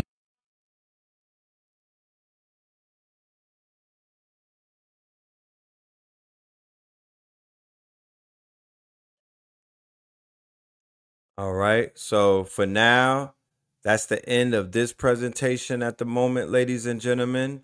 We are going to come back with phase 2. Okay. We will return with phase 2. But in the meantime, between time, the email is right there. I want everybody to send an email who wants to be a part of this. Even if you are a farmer, if you are anything that you do that has anything to do with our common unity, okay, just send me an email. If you like what you hear, if this is your language, if this is speaking to you, then send me an email. Please don't be on the outside looking in. This is not one of those passive type of calls to action. This is an active call to action right now. This is an emergency call. This is an emergency call to action to my community, to my loved ones, to my friends, and everybody that's out there. Please tap in with me. I'm asking nothing of you. All I'm asking is to use your mind and to lock in with me and to believe in what it is that we're doing. See this as a solution that needs to happen. You feel me? See this as a solution that needs to happen. And we're going to make this happen. You know what I'm saying? I got the approval of my elders. I got the approval of my mother. You know what I mean? So I'm going to carry this thing on my shoulders and I'm going to make some things happen. And you know, we've already been working towards this with the F.A.C.T.S initiative. So this is really right up our alleys. You know what I mean? This is right up our alleys. And this is a challenge that I'm going to stand up for. So with that being said, just a few announcements that we have some things coming up. We will be in New York. So we're going to launch the campaign on Friday, right? I'll be in New York. I'm launching a campaign inside of New York. Might be on 125th Street with a microphone. And we're going to launch the initiative in my home city. It's only right, you know what I mean? Because I definitely want my brothers and sisters that live in the big cities like New York to get out of New York or to have some type of options. The elders who live in New York, who, you know, they want to go into the country, they want to go into the islands, they want to go somewhere outside of the big city because it's just a little too rough for them. You know, I want to show them the options that they have. So we're going to launch that in New York. Then the next day, we're going to be with Ross Ben doing 2026 prediction cycles. So even Ross Ben is going to help us with the predictions as to how to move, when to move, and where to move. I'm going to use the science. I'm going to use the master teachers to help guide us and whatnot. All right. We're also going to do a pop-up shop for Voltron from 7 to 8, 7 p.m. to 8 p.m. Me and Cambada will be at Nicholas, Brooklyn, playing our album, Voltron. We'll be doing a pop-up. We got CDs, we got T-shirts, we got merch, and we're going to take pictures. We're going to, you know what I mean? We're just going to chop it up with everybody who enjoys that musical project. That's going to be in Brooklyn. Scan the QR code. You will be able to get your tickets. Now, if you're not in Brooklyn, you'll also be able to see what we got going on and be a part of what we got going on online by scanning the QR code. We'll be on Zoom, right? We'll be on Zoom. So you'll be able to tap in with us through Zoom. You'll be able to see us, hear us, and experience what we got going on in Brooklyn. All right. Uncle Hank will be in the building. Sister Cafunia is going to be in the building. Our sister Angelic Ariel, she's going to be opening up for our good brother Ross Ben. She's going to be bringing her she's going to be bringing her compounds, her ancestral tools for quantum transformation. If you didn't get a chance to tap into the show I did earlier this rising with brother Heru, I brought her on as a guest. You'll be able to tap in and see what she's bringing to the table. Monumental information, transformative. I promise you, you don't want to miss this. This is going to be one of those ones right here. New York City, we are back. New York City, we are back. We are in Brooklyn at the world famous Nicholas with Sister Monique for something that you all need. And that is the 2026 prediction cycles from Jason to Janice, bringing back the master teacher Ross Ben. It's been a minute since he's been back in Brooklyn. He will have books on deck. You know what I'm talking about? He'll be dropping this information on your head tops and whatnot. And yes, we are all there for it right now. So yes, and then we got B-Dell coming to Brooklyn September the 20th. Blue Pill will be opening up for our good brother. B-Dell will be in the building. Blue Pill will be opening up. He will be there with him as well. September the 20th. They're going to be at a private library in a theater, okay, in Brooklyn. And then the day before, they'll have a meet and greet on September the 19th where B-Dell will be signing his book, all right? And then there's also an after party at Nicholas on the 20th. So make sure y'all pull up. Shout out to King Simon. Make sure y'all pull up to that. Now, if you haven't gotten the Voltron album, make sure y'all go and get that album right there. This is a classic. I shit you not. This is one for the ages right here. This is one for the ages right here. and people are loving it. They are giving us all type of reviews and feedback. We got fan art and all type of things. So definitely keep rocking that. Keep buying it. Keep supporting it. This is independent. Yeah, this is for us. All right. The QR code for the album is right here. Boop. You could scan that and you could get the Voltron album. We're going to end this with a song that we got on Voltron called Disclosure. And as always, if you want to support the channel, if you want to support the network, if you want to support Know the Ledge, then you could scan that QR code, and any price or any donation or any contribution is highly appreciated. Very thankful. Ashe, I appreciate you. I appreciate everybody. Y'all spent a lot of time with us. It's been 3 hours. You could have been doing anything. This was very impromptu. But yeah, I said, let me go ahead and let me do this. Let me get this message out. Let me talk to the people. Let me share my ideas. Let me get this message out. Let me let the family know what I'm really doing. So there's no confusion as to what's going on. So yeah, I'm loving it. I'm loving it. I'm invigorated. You know what I mean? I'm hyped. You know what I'm saying? So let's keep this thing going. Let's keep the momentum going. All right. So with that being said, this is Disclosure off of the album called Voltron Volume 1. It is only available right now through the website. Okay. We have the digital download and we have the vinyl and the hard copies. They will mail that to you in a short amount of time. All right. But definitely take advantage of what we have to offer. This is our first album in years. But we back like we never left. You know what I'm talking about? We back like we never left. That part. So yeah, let's go.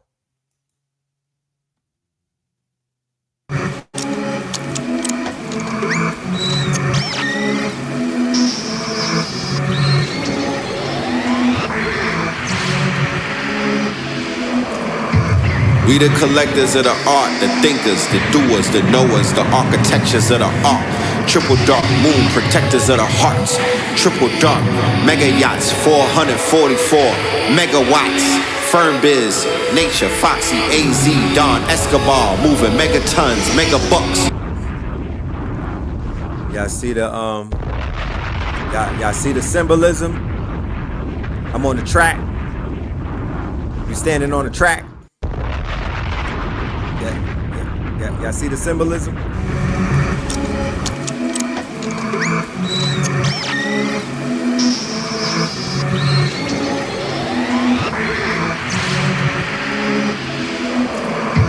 We the collectors of the art, the thinkers, the doers, the knowers, the architectures of the art. Triple dark moon protectors of the hearts. Triple dark mega yachts, 444 megawatts. Firm biz, nature, Foxy, AZ, Don, Escobar, moving megatons, mega bucks. 444 megatrons, they call mega bus. Went from Sega. July, what's the dial looking like today? Anything on the upper bands? Same dead frequencies as yesterday, Juju. Just cosmic background noise. Doesn't hurt to turn the knob one more time. Let the story unfold. My ancient aura is gold. It was foretold I would return as a soul. Hold on, July. Let's see where this signal is coming from. I'm composed of the sun. My outer garments threaded from stardust. Complexion of what they checking at Starbucks. Voltron Force! We made it. There it is. Yeah! Voltron Force! We actually found them, July! On the other side where the grass is green, straight gas be clean as I travel through the beams on your plasma screen. At the end of time, reality's a simulated game and this is level 9. We travel back to the end of time. We transcended after we invented next gen AI. Now I know the ledge at the end of time. If life is like a movie, this the ending when you press rewind. Travel back to the end of time. You don't get familiar with the tech, then you'll get left behind. At the end of Yeah, I took a shot in the dark with a spark of thought, and I hit the target mark with a dart. I could build my own body, break the body apart, and build myself a better body with more optimal parts. Cause I'm intelligent beyond being smart. Born with a sign you can't find on your astrotheology chart. I'm highly exalted, regarded as a god in my art. I'm about to flood your timeline from the top of my art. You have to resurrect doom to find a doctor is smart. I could sing a song and get the Anunnaki to march. Shout out to the good brother. That was fire. That was fire. July Lion Wellness. Shout out to July Lion Wellness. Appreciate you, King. A bus. I appreciate you. All right, let's go ahead. We're going to end this off with the Voltron, y'all. This Disclosure featuring Red Pill and Cambada. Disclosure. Go get that album.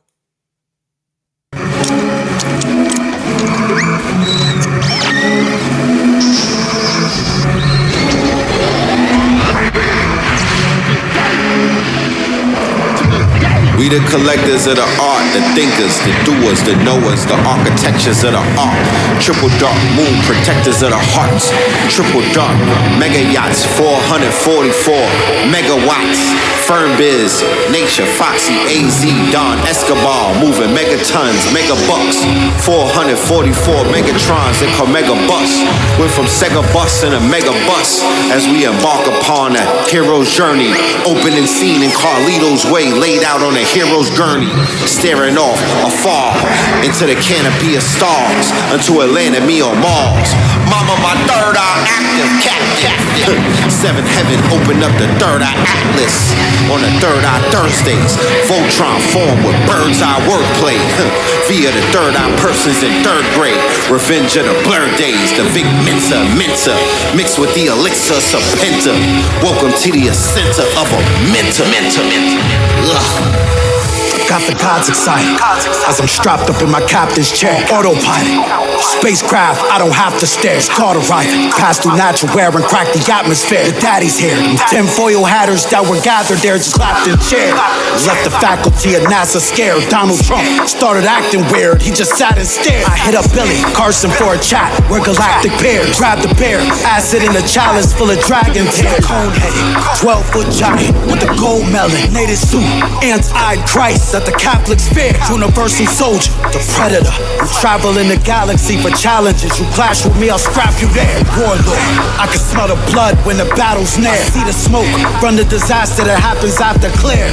Buoyant, telepathic, empathic seer. I'll imagine atoms somewhere and then astral travel there. In fact, I swear, cross 1 billion light years in half a year. I'll teleport through different dimensions like after Alistair. Magic Mare, summon the ghost of the late Delbert Blair. Alistair, Broly, I sat in prayer and my dad appeared. Savage, I'll attack a bear, smack a bear, handed claws, hit him with the paws like he acting queer. Split his jaw, crack a crown, lost a canine, ain't no lassie hair. See the teeth flying out his mouth like some babonaire. Catch a tooth, attach it to my stab, now I have a spare. Stab the bear, wait and pick the scab, then re-stab the bear. A lion heart, 3 eagle eyes, 2 rabbit ears. I like it dark, I see the sound waves that a bat would hear. Rather wear the fact that I have all its natural talents rare. Physical athletic abilities that I have compared. Bron as a cavalier, Shaq in his magic year. Kobe when he had the fro and Jordan when he had some hair. Vince Carter back on the Raptors when T-Mac was there. Iverson, why we still talking about practice here? Compared to you, Earth is a 3-dimensional massive sphere. Compared to me, Earth is a 2-dimensional flattened square. Oh my, look up in the sky. What's that up there? It's not a comet. Rocks made of ice are not that aware. It's not a drone. Anything else that was manufactured here. It's a craft, cleverly disguised like a mask I wear. Daddy's here, 3-eye atlas in your stratosphere. Galaxy to galaxy, I traffic and I rack a dare. Fuck Earth, all I see is fags and crack addicts here. Everyone's cursed, God is so mad that he had to swear. Say your last prayer, prayers, get your bags prepared. When my craft prepares, it means the revelation chapter's near. You gon' hear a blast and a flash of glare. Blinded, shining like the platinum that a rapper wears. Destroy earth, leave, look back and cry happy tears. Watch the simulation crash and call Apple care. It's out of gas, I stole it from the sun and caused plasma flare. Gotta say I, then hit me on the app, I got facts to share. Facts to share. Affluence. Then I hack and Palantir and clear the data there. Altruism, unity, wholeness, precision, authentic love, harmony, healing, activation, tranquility, resilience, consistency, vitality, magnitude, chaos. The rightful ruler's back.